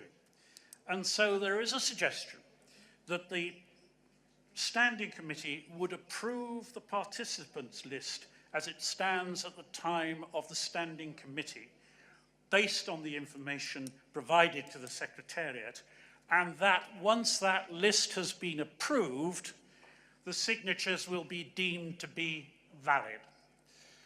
It may not be a perfect solution, but I don't believe there are any perfect solutions to meetings where people come and go and have obligations which take them away, not always as they anticipate. I said I wanted the assistance of the Standing Committee. Approval of the rules requires the Standing Committee to agree, and it would be agreed on a recommendation from the Rules Committee. It's important, I think, that this change is in place for the annual meeting in Luxembourg. We are therefore up against a timetable of getting the Rules Committee to meet, the wording agreed, and put to the Standing Committee. I would hope, and this is an unusual way of doing it, I would hope if you agree the principles that I have outlined, you would indicate that today. I in no way am suggesting that you should approve any wording that you haven't seen. That will come to the Standing Committee in Vienna. But it would be very helpful to know that the Standing Committee, which is responsible for amendments, is happy with the principles which I have outlined.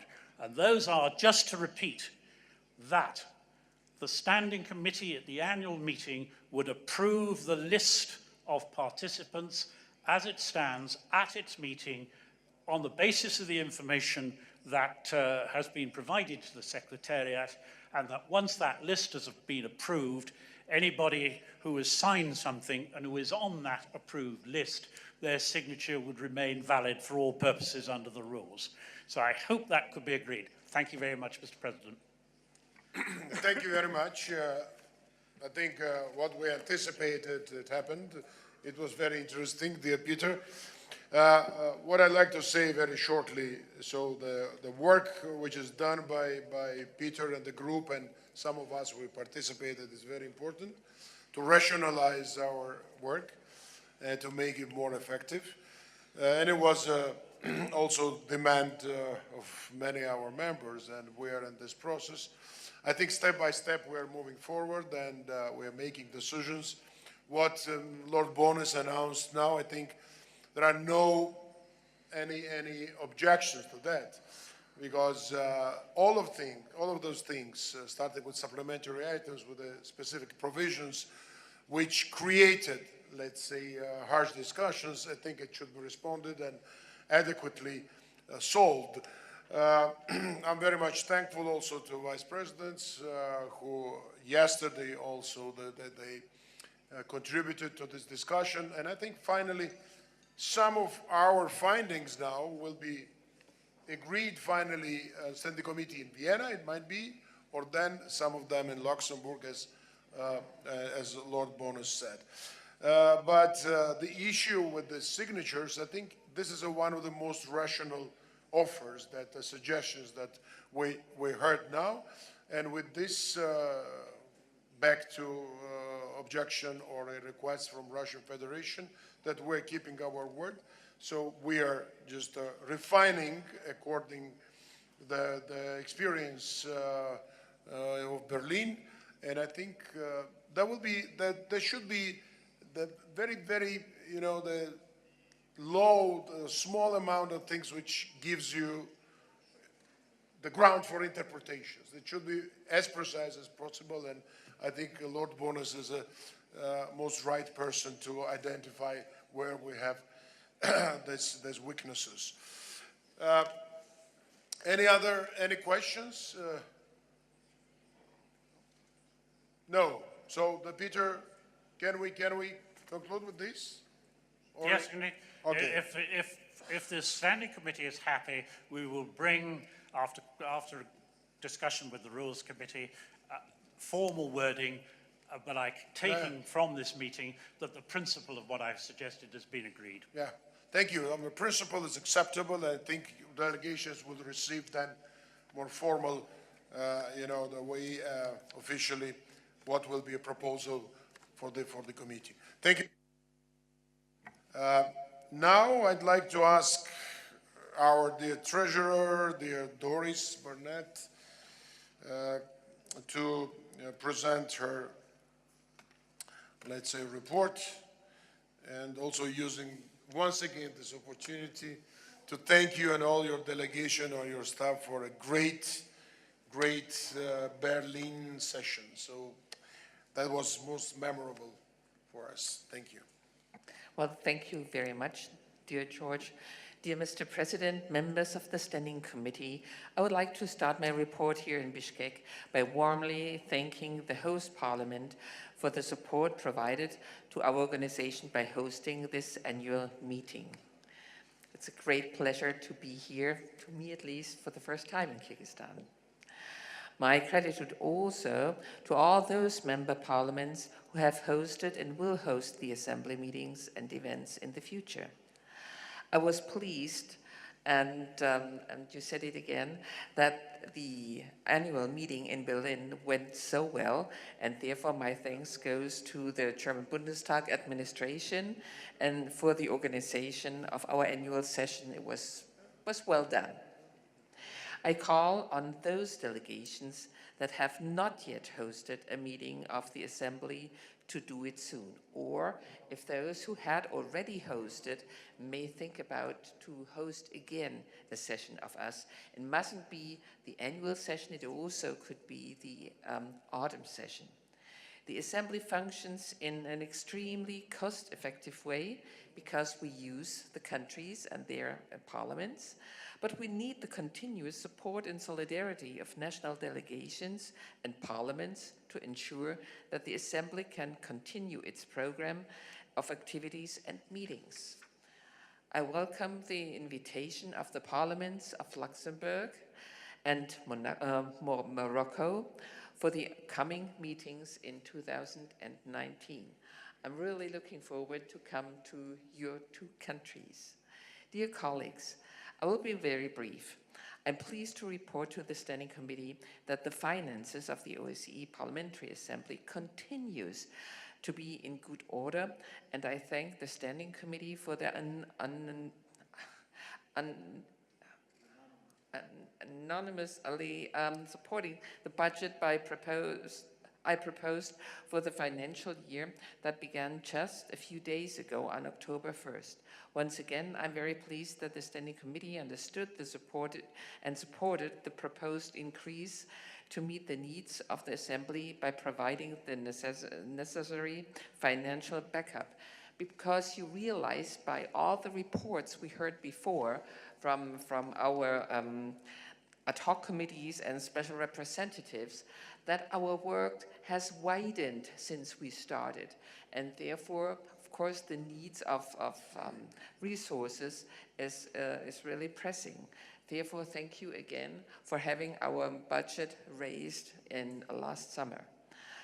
Our independent external auditor in Copenhagen will soon start working on the audit for this fiscal year 2017-2018. I will be able to report to the Bureau in Milan and to this committee in Vienna on our winter meeting. Mr. President, I would also like to take this opportunity to thank once again to the Danish Parliament. And Peter, please, we don't take your support from Denmark not as granted for your great support providing for our offices in Copenhagen.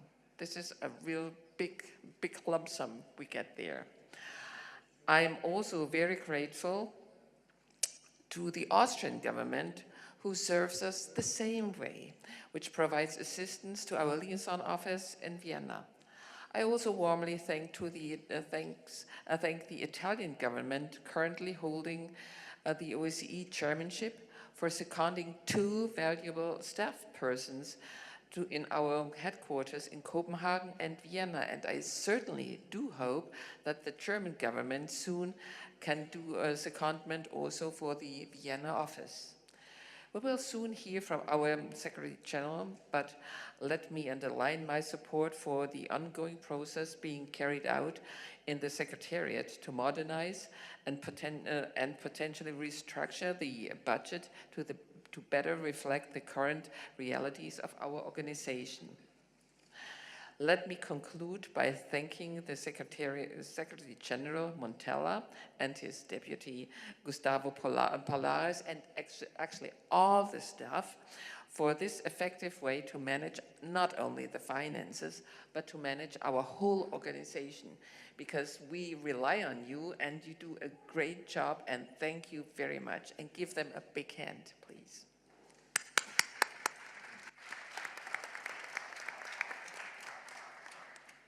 Good. Thank you. We are in good hands and secured with all these complicated budgetary procedures. Thank you very much. Being a good treasurer, and also I guess Roberto will mention that last year or this year we slightly increased our budget. There was a good trend. Secretary General mentioned it many times, and that also reflects, let's say, the stability in our organization. So also important that all the transparency guarantees that's in place and the mechanisms, and Treasurer is very active in this regard. Thank you very much, dear Doris. And are there questions? I think after applause, it's not necessary to ask you to put forward any questions. But again, I also would like to join Doris thanking our Danish friends and Danish delegation, Peter, and also Austrians for great help. Thank you. So now we have also very important report of Secretary General. So many good things we heard about staff, about Secretariat, and I think Roberto also will present interesting findings and interesting ideas. You're going to the restroom? Okay. Okay. Good. Why I didn't go there?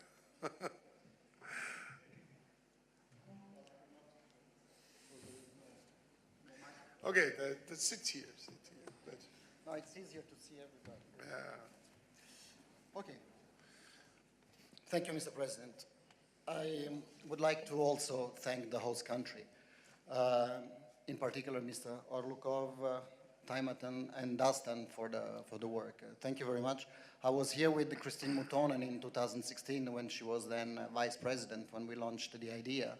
At that time, also my colleagues were thinking this is a big challenge to organize a meeting so far away from our countries, but it worked very well. All the delegations I spoke to are very happy with the organization, so congratulations, you've done a great job. Normally, we always congratulate the host country. It sounds like a rhetorical exercise, but I think it's a very sincere appreciation of the work you've done from all the aspects. Great hospitality. Thank you very much. I would like to also thank again the German Parliament and the staff for the very successful annual session in Berlin. Doris and all the colleagues from the German Parliament, you've done a great job. The assembly was really a success. I spoke to all my colleagues. We do always an exercise of, let's say, lessons learned after an annual session. And everybody concurred that this annual session was a big success also from the quality of the debate, from the atmosphere that we felt. I will come back on the atmosphere later on in my presentation. But thank you very much for the work that was done there. In terms of activities also in Kyrgyzstan, I'd like to highlight the fact that we have an MOU with the Kyrgyzstan Bishkek Academy. Every year we take one of the best students of the academy to our secretariat for a period of research fellowship. So we pay a lot of attention to the region. You will hear soon an appointment on the special representative of the region has been made by the president. Next week it will be announced. And also I appreciated the presence of OSCE field operations here. This is something that we very much appreciate because the OSCE does its work through the missions on the field. So we value very much the OSCE activities done through the missions. Only 2 months, 3 months passed since the annual session, but there's been a lot of activities. You've heard some of the report from the special representatives. I'd like to thank Hedy Fry for the important visit that you had in Kiev immediately after the annual session. You have gone so much into the details, so I will not enter into the details of the visit. But this was very much appreciated because it was back-to-back with our annual session. And of course, we look forward also to hearing from you on possibilities for the annual session in your country in the years to come. I would like to also thank Mark Pritchard for his report and for the work he has done as Southeast Europe Special Representative. It's not easy indeed to take over from Roberto Batelli, who was in the region for many years. I know personally how important was the reputation of Batelli in that region, but Mark Pritchard took this responsibility immediately with a lot of energy, visiting 3 countries, planning to visit other 3. So that work is very much appreciated. Un mot pour Pascal Alizard. J'ai apprécié que vous avez fait votre présentation en anglais. Ça, je sais, pour un Français, c'est des fois difficile de le faire. C'est pour ça que je me parle en français maintenant pour vous. Mais merci pour l'activité qui a été faite, aussi la grande visite que vous avez faite au Maroc et l'atmosphère que vous avez créée hier dans le forum. Hier, on a entendu aussi des échanges très forts entre la délégation de l'Israël et le représentant de l'autorité de la Palestine. Mais vous êtes réussi à les mettre ensemble aussi quand on a fait la photo, à se donner la main. Ça représente bien, je crois, symboliquement aussi, l'esprit de cette assemblée. On peut parler, on peut discuter, on peut présenter des positions très fortes dans nos débats, mais quand même, on essaye de créer une atmosphère, et je reviendrai à l'atmosphère plus tard, mais on essaie de créer une atmosphère de discussion et d'amitié entre nous. Donc, merci, Elisa, pour ça. I would like to also thank Azai Guliev, who participated in a seminar in Tashkent, where he represented the Parliamentary Assembly at an important meeting at the UN level. This shows also a great cooperation with other international organizations. And last but not least, the Leinsweiler seminar that we had in Berlin immediately after the annual session, that was a big success. Also an example of how we can work out of the statutory meetings that we have in the OSCE Parliamentary Assembly, but how we can create opportunities of dialogue and encounter. That seminar was very much a success also in terms of content of the discussions. I learned a lot of things about my second home country, Switzerland, that I didn't know of, so I really appreciated also the quality of the guests, speakers that yourself and Ambassador Notel, who organized the seminar, invited to the seminar. This year, I mentioned at the annual session that we would have had an important participation at the Human Dimension Implementation meeting in Warsaw. This was indeed the case. It was the biggest participation ever of the OSCE Parliamentary Assembly at the Human Dimension Implementation meeting in Warsaw, the biggest human rights and biggest meeting in Europe of NGOs, civil society, and governments. And you yourself, Mr. President, you opened the meeting. Our Vice President Isabel Santos was addressing sessions, as also Kerry Eriksson from Norway addressed a session, and also our third committee chairs, Margareta Ellen and Kyriakos attended. So thank you very much for your participation there. It's been very much noted in Vienna and Warsaw and very much appreciated by the NGOs and the civil society. And I think we need to continue this also in the future, so to keep an important focus on civil society. We learn a lot also from them. Mr. Tsereteli, President Tsereteli, you've been elected for your first term in Berlin. You have kept the same pace of engagement in the OSCE Parliamentary Assembly that you had in that short period where you have filled in Ms. Mutonen's mandate. In the first week of your mandate, of your first mandate, you met the entire OSCE, Zanier in Bolzano, as you mentioned in your report, the freedom of the media representative in Tbilisi. You had meetings with the ODIHR director and the Secretary General of the OSCE, still the annual session in Berlin. So this testimony is also our renewed engagement with the OSCE governmental side. And next week you will be at the PC in Vienna for the second time. This is something that we very much appreciate from the Italian chairmanship, because it finally testifies also symbolically the fact that the parliamentary dimension is speaking at the beginning of the year after the inauguration of the chairman in office. There is an address by the president of the PA representing the parliamentary dimension. And then after the annual session, sometimes in the fall, you present the work of the annual session. This is something that we very much appreciate from Italy, and we intend to continue in the future, hopefully, with the Slovak chairmanship that you will meet also next week.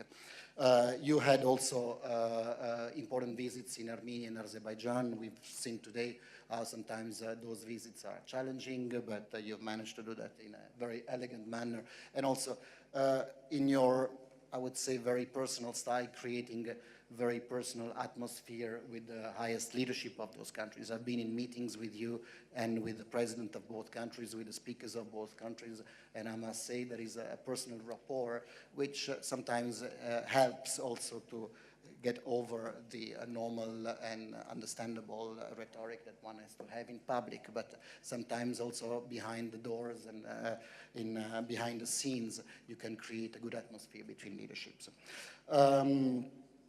I also particularly appreciated, you mentioned it in your report, the recusal that you made for appointing a leadership for the elections in Georgia. Of course, this is an election where your party and you personally are legitimately campaigning for a candidate in your country, but you had the elegance and the sense of institution to step back to allow the oldest serving vice president, Lord Bones, to make the appointment of the leadership. And I think this is a good example also on where we're going also in terms of code of conduct on election observation. I will come back to this point later on. The budget. Lord Doris Burnett has already outlined the budget. I would like to express appreciation for the approval of the budget in Berlin. This was a budget increase of 7%. It's probably unprecedented in international organizations. In the OSCE, there's not been a 7% increase in many, many years. But this is a testimony of the fact that you have trust in the organization, you have trust in the work that we do, and we take this very seriously. I, for 3 years, was very reluctant in presenting a budget increase because I said that at the beginning of my mandate, I wanted to put first the house in order. So we've introduced administrative rules, procedures that are very much in line with those of normal international organizations. We have taken the acquis of the OSCE and also of the NATO Parliamentary Assembly. So we have now implemented a set of rules which are the benchmark under which the auditor, who has just started its auditing activities this week, will be able to measure whether our efforts and the way we've managed our finance is in line with the international standards. And I think this is very important. I apologize if I return very often to this issue about the rules and also the staffing rules, but this is an important issue And there are here delegations, I look at Alan Farrell, I look at Lord Bonas and others, who have very often pressed us into introducing this. And I take this very seriously, and I think now we have a healthy and also, let's say, a legal binding document that somehow guides and protects us in administering finances. You will have seen in my report and in the OSCE PA website, there are vacancies for some jobs in the PA. There are 2 junior professional officers, which we are going to hire in the next weeks or months. And there is a position of general service officer. We have publicized these positions in the public. We are now in the process of recruitment. We will do a very transparent, very correct recruitment. There is a commission within the Parliamentary Assembly who is in charge of selecting all the candidates with normal procedure that is in place also in the OSCE governmental side. And but this, talking about the recruitment of staff gives me the possibility also to talk a little bit about the staff of the Parliamentary Assembly and of the International Secretariat. We talked about the budget. We always talk about the budget of the Assembly. It's actually a budget of the International Secretariat, because, I mean, the budget that you are giving us is to pay for the expenses of the civil servants and the activities of the International Secretariat. And very often, you know, you have expressed appreciation for our work we've heard today, and this is, of course, something that we very much appreciate and welcome. But I would like to underline that those who work in international organizations, civil servants like us, and especially those who work in parliamentary assemblies, have to have some kind of special gift, let's say. We are not grand commis d'etat, let's say, or great, you know, like gray and dull bureaucrats who follow at the line, you know, of the administrative procedures. We are very flexible individuals. We have the capacity to be the best friend of a politician one day, but have the understanding that next day you are the staff of that politician. So if in the evening before you were calling him on first name basis and you were having a drink, the next day you are his staff and you work and you do work of a regular civil servant. It requires special skill, a special capacity that is invested in the DNA of the OSCE International Secretariat's civil servants. And this is something that we will keep in mind also in the new recruitments that we will make. I now come to a more general issue, which was mentioned yesterday by a foreign minister very often, the issue of enthusiasm and the atmosphere in this assembly. I think this is something that I very much appreciate. I've seen in the last 2-3 years a great enthusiasm coming from the members. There is a great desire to participate in all our activities, to be engaged in the work of the committees. Many members want to be appointed special representative, want to be members of special committees. This shows that there is a greater value that comes from parliamentarians in the work that a multilateral organization and a parliamentary assembly can do in today's difficult world. So we very much appreciate this atmosphere. The other word that was used yesterday by a foreign minister was the word trust. And we see these in all the frozen conflicts within the OSCE area, but also within the general atmosphere that there is in Vienna. You will breathe it next week at the Permanent Council. And here I salute also the ambassadors of the Permanent Council who are always following our work, the ambassador from Switzerland, from Ukraine, who is here with us. You will feel it next week, you know, these difficulties in the OSCE region about trust. And as we have often discussed among ourselves, Mr. President, trust and confidence building is the most difficult exercise that exists. There is not a formula of how you create it. Where do you collect trust? You know, is it through sanction? Is it through persuasion? Is it through showing muscles? Is it through naming and shaming activities? Is it through dialogue? I think the Parliamentary Assembly, which is an assembly that rules not by consensus but by a majority vote, has this special quality that it tries to create a little bit of dialogue, a little bit of trust among members. Of course, there are difficulties.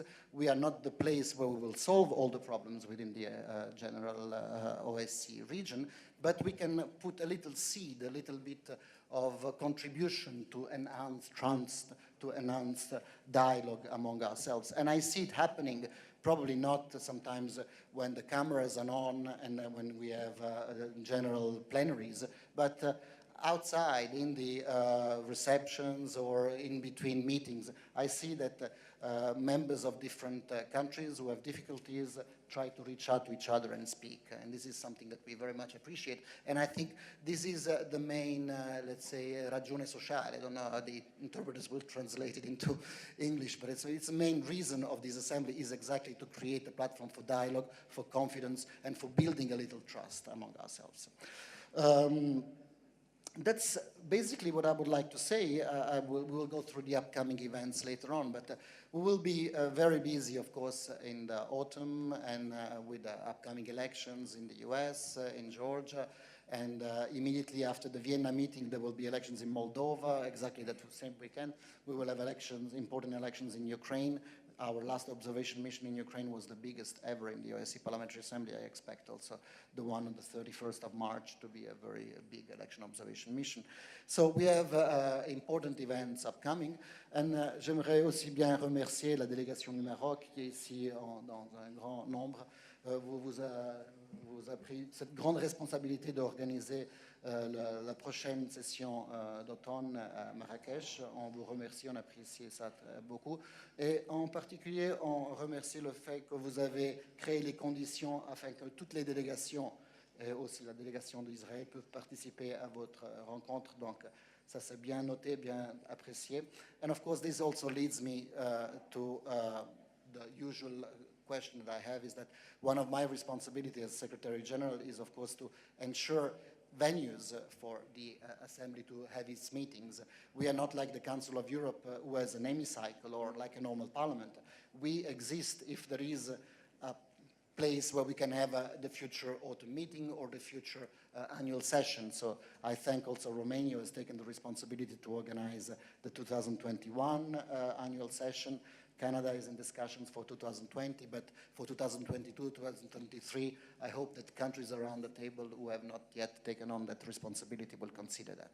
With that, I thank you very much, Mr. President. I thank all of you. Sorry it was a bit lengthy, but I just thought I need to share all these thoughts with you. And I'm ready for your question. Thank you.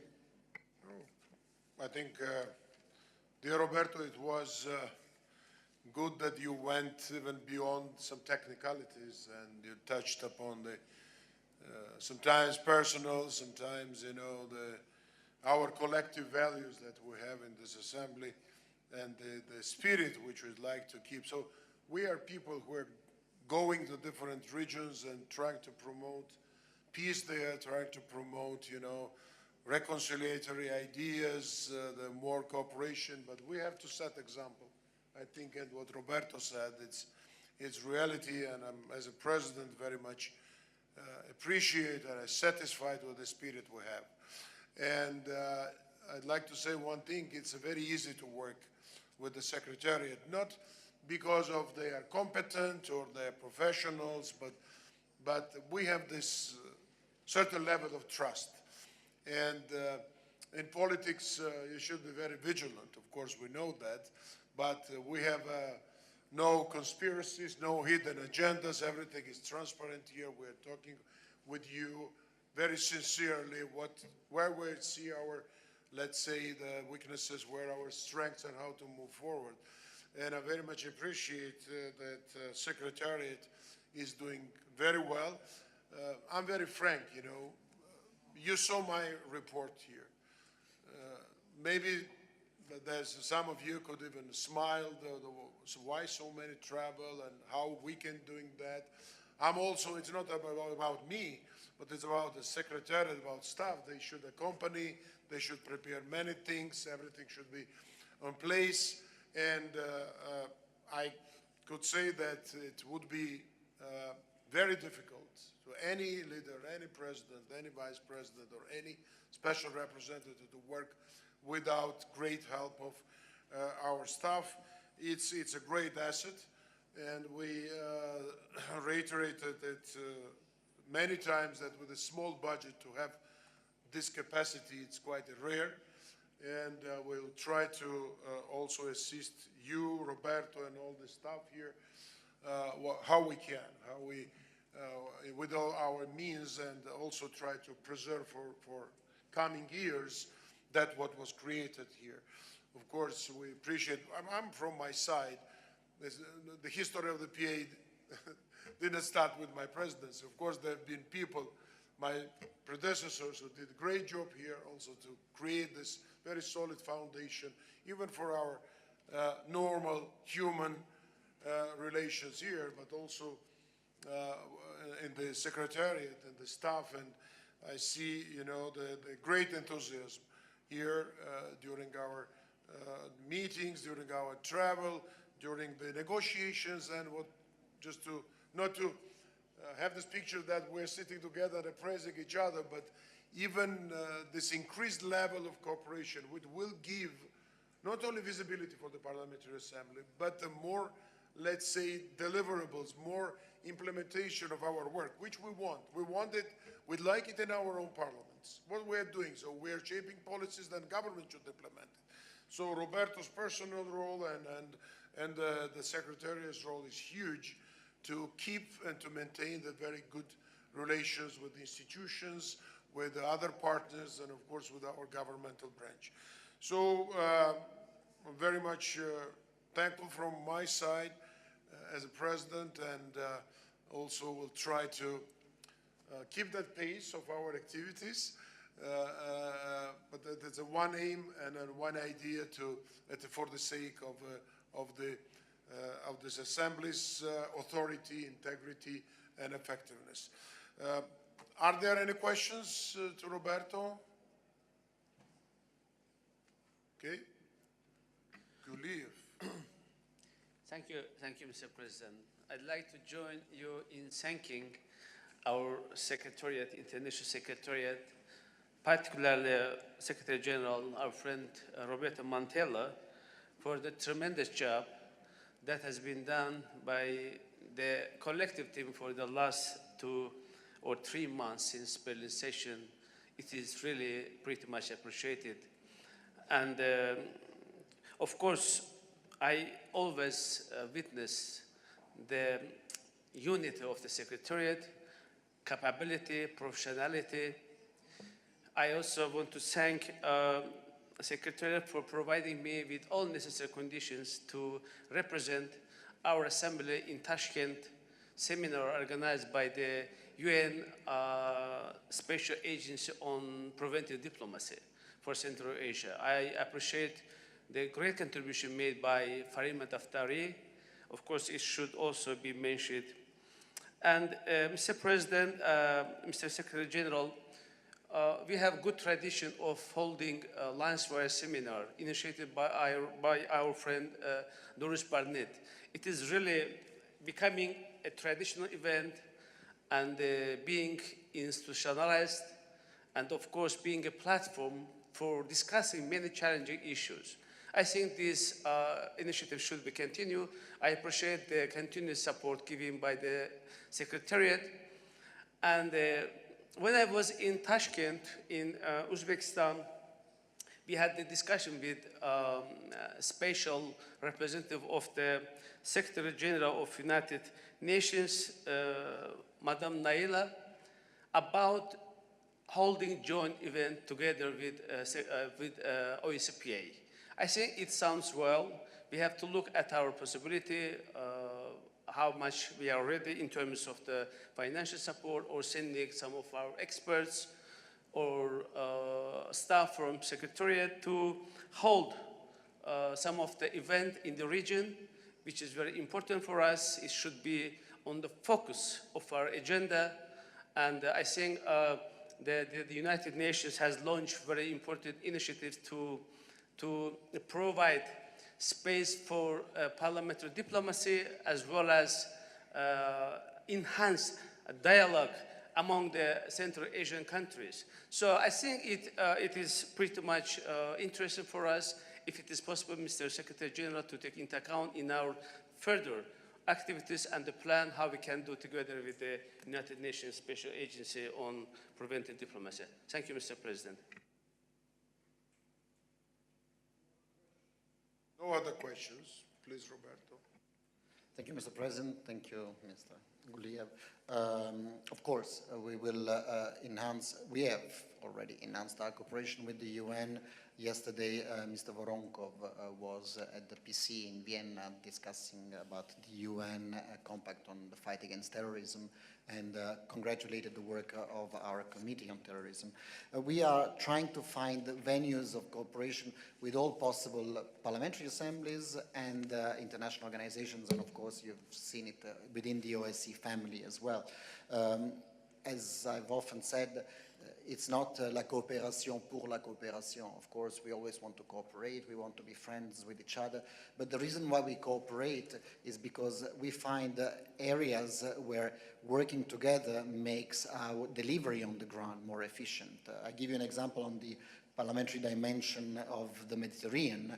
There is the Parliamentary Assembly on the Mediterranean, which is working only on that. I am in very close touch with Mr. Sergio Piazzi, the Secretary General, and with the Assembly. President Roque from Portugal has been in touch very often with our President.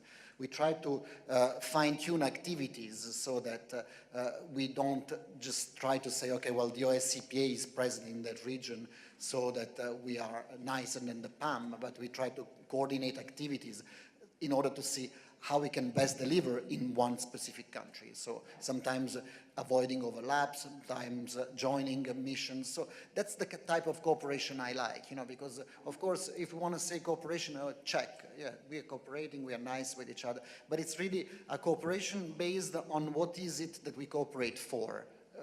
I've used this example very often with the ODIHR, you know, on elections. Of course we cooperate, and this is, if you go in Vienna, the mantra is, oh, we need to cooperate with the ODIHR. Of course we cooperate with the ODIHR. But the reason why we cooperate is because we deliver better statements which are useful for the country, the host country, where the statement is made. So the parliamentary dimension, together with the civil servants who are there for a longer time, the long-term observers and the short-term observers, unite together in order to provide a better product, a better statement, not because one is the boss and the other one is the humble servant of that boss. I mean, we have gone past beyond this type of challenges that we had before with the ODIHR. So we are always cooperating with international organizations, but we do so in a matter that is useful for the end result and useful for the end users of the OSCE product, which are the citizens of the OSCE region. I just forgot in my presentation to mention one very important aspect, which is the work on an electoral code. You remember in Berlin, I mentioned about this Parliamentary Assembly of the Council of Europe, a report on alleged corruption in election observation. And there in Berlin, I mentioned the fact that, thank God, our assembly has not been touched yet by these kind of allegations, but that we should not be just sitting and being self-aggrandizing about our virginity in this issue, but we should actually be proactive. And we are upgrading our activities. Ambassador Notelle was tasked to prepare a stringent code of conduct, I would call it at this moment. I mean, we do have a code of conduct, but let's call it for the time being a code of conduct or a code on you know, like non-conflict of interest in election observation. You've heard today Mark Pritchard mentioning his recusal from the mission in Georgia. So we're going towards the elaboration of a more stringent code that will be presented first at the Bureau meeting in Milano, and if approved and with some additions that the Bureau will have, presented to the Standing Committee in Vienna in February 2019, whereby this body, the Standing Committee, the main decision body of the OSCE Parliamentary Assembly, will adopt a new stringent code which is in line with the practices of the OSCE Parliamentary Assembly in order to avoid in the future even the minimum semblance, I would say, of a conflict of interest when we observe election observation in countries. If you allow, Mr. President, just one note on the budget, because yesterday in the debate there was a discussion about one major country withdrawing its funding to one important UN agency. That funding is 60 million euro per year of that important country. I've made a calculation with Gustavo and Marietta, our finance officer. 60 million euro, which is one country's contribution for 1 year of a UN agency, is the funding that the Parliamentary Assembly totally has received since its foundation. So just to give you the dimension of where we are in terms of being cost effective and hopefully effective in what we deliver. Thank you very much. Well, that's right. We are not financially rich, but we are rich with the different things, assets and values, but also it's good to have more financial resources. We'll do more good things and we'll do more good job. Thank you very much. With this, I think we will conclude the reports. No other questions to Roberto. And once again, I would like to thank you all our Secretariat, for a very important job. And what you finally told, it's, I think, important process to have more precise ethical code and more precise rules of our activities. Of course, we are all matured people, we are experienced, many leaders, but there are, let's say, emerging threats around. It comes with the social media, it comes with the digital era and different things. So we need to be more vigilant, and I think that will be a very good job, which at this moment our Vienna office is in charge, and I think we'll all have in-depth discussion when it will have a formal shape, let's say. Thanks. Now we have in our agenda information on upcoming meetings of the OSCE Parliamentary Assembly in 2018-2019. So you know that Bureau will be in margins of Ministerial Council in Milan, 5-7 December 2018. We'll meet on 5th of December in conjunction with the Ministerial Council. Then winter meeting in Vienna, 21st, 22nd February. You know that it's a customary that will take place in Vienna. And we already thanked once again our Austrian colleagues and friends for great help, and looking forward to see you all there. Bureau meeting in Copenhagen in 8th of April 2019. We'll convene in the premises of Danish Parliament, generously provided to Parliamentary Assembly. And then there will be a 28th annual session in Luxembourg. It will be 5-9 July 2019. Is a Luxembourg delegation here? All right, please, we'd like to ask you to take the floor, maybe for a short, just update or another invitation. Gosti Grass, please. Merci, Monsieur le Président. Effectivement, nous sommes en train de préparer cette assemblée qui est très importante pour notre pays.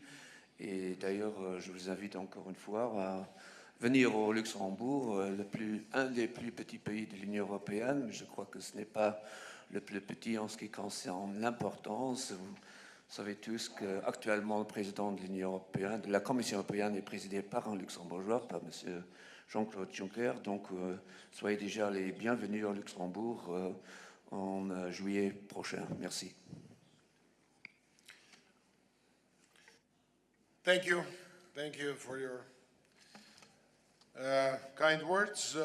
We met Speaker of the Parliament a few months ago, and we are really happy that developments are going well, the preparations, and I think it will be again one of the most successful meetings in Luxembourg.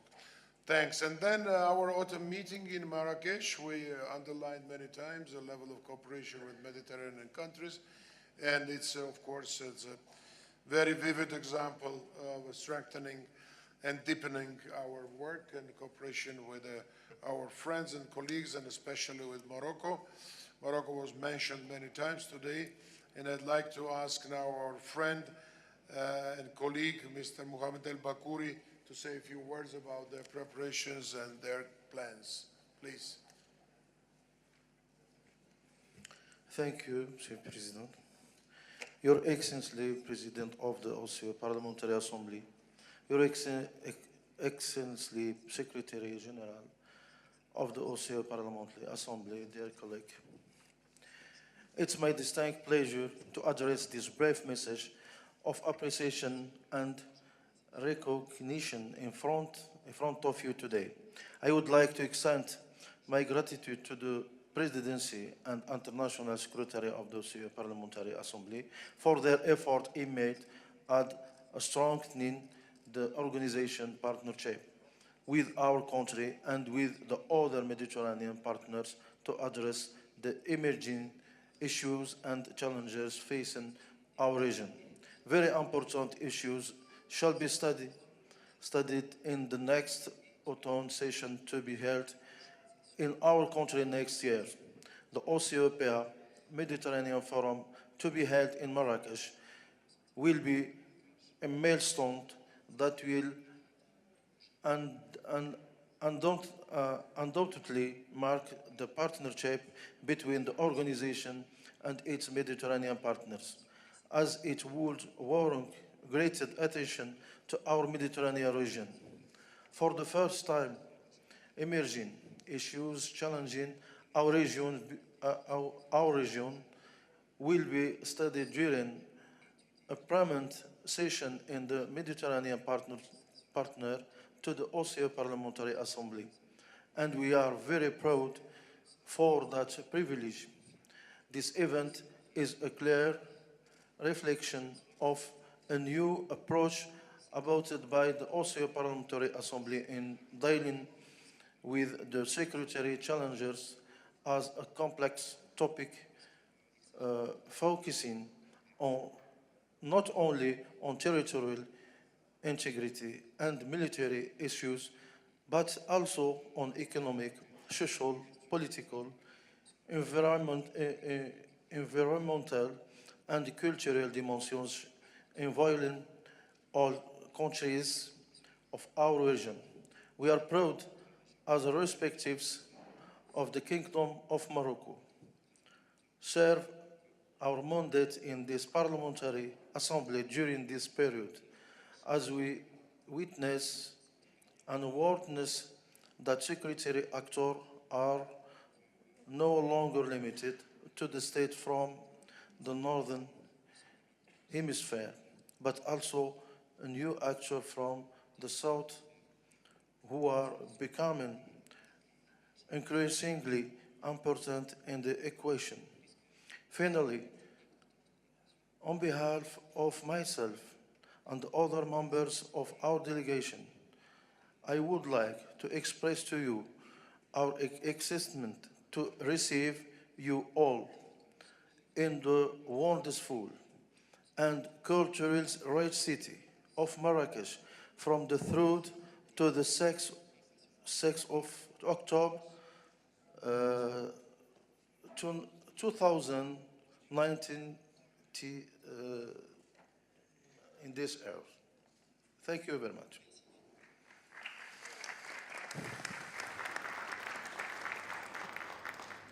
Okay, thank you very much.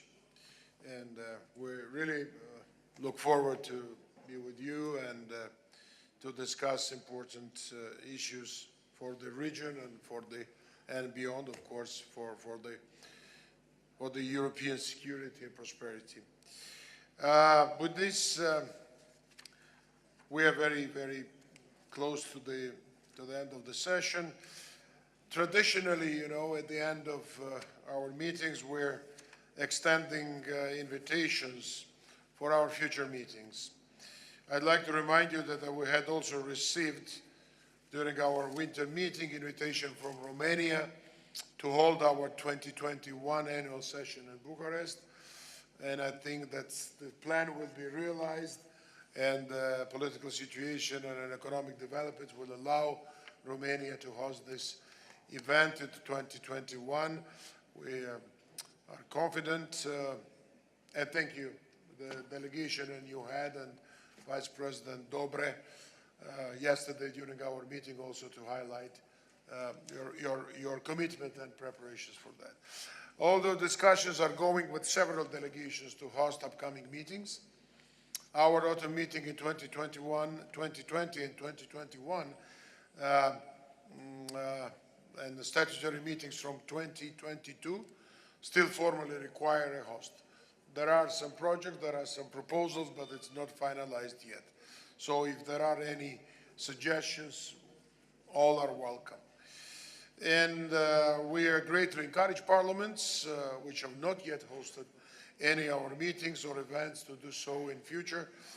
And you know that hosting assembly meetings like here in Bishkek and events is one of the ways for national delegations to contribute to supporting our work. Well, we accomplished the work today according to our agenda. If any other business, any other announcement, wish? No.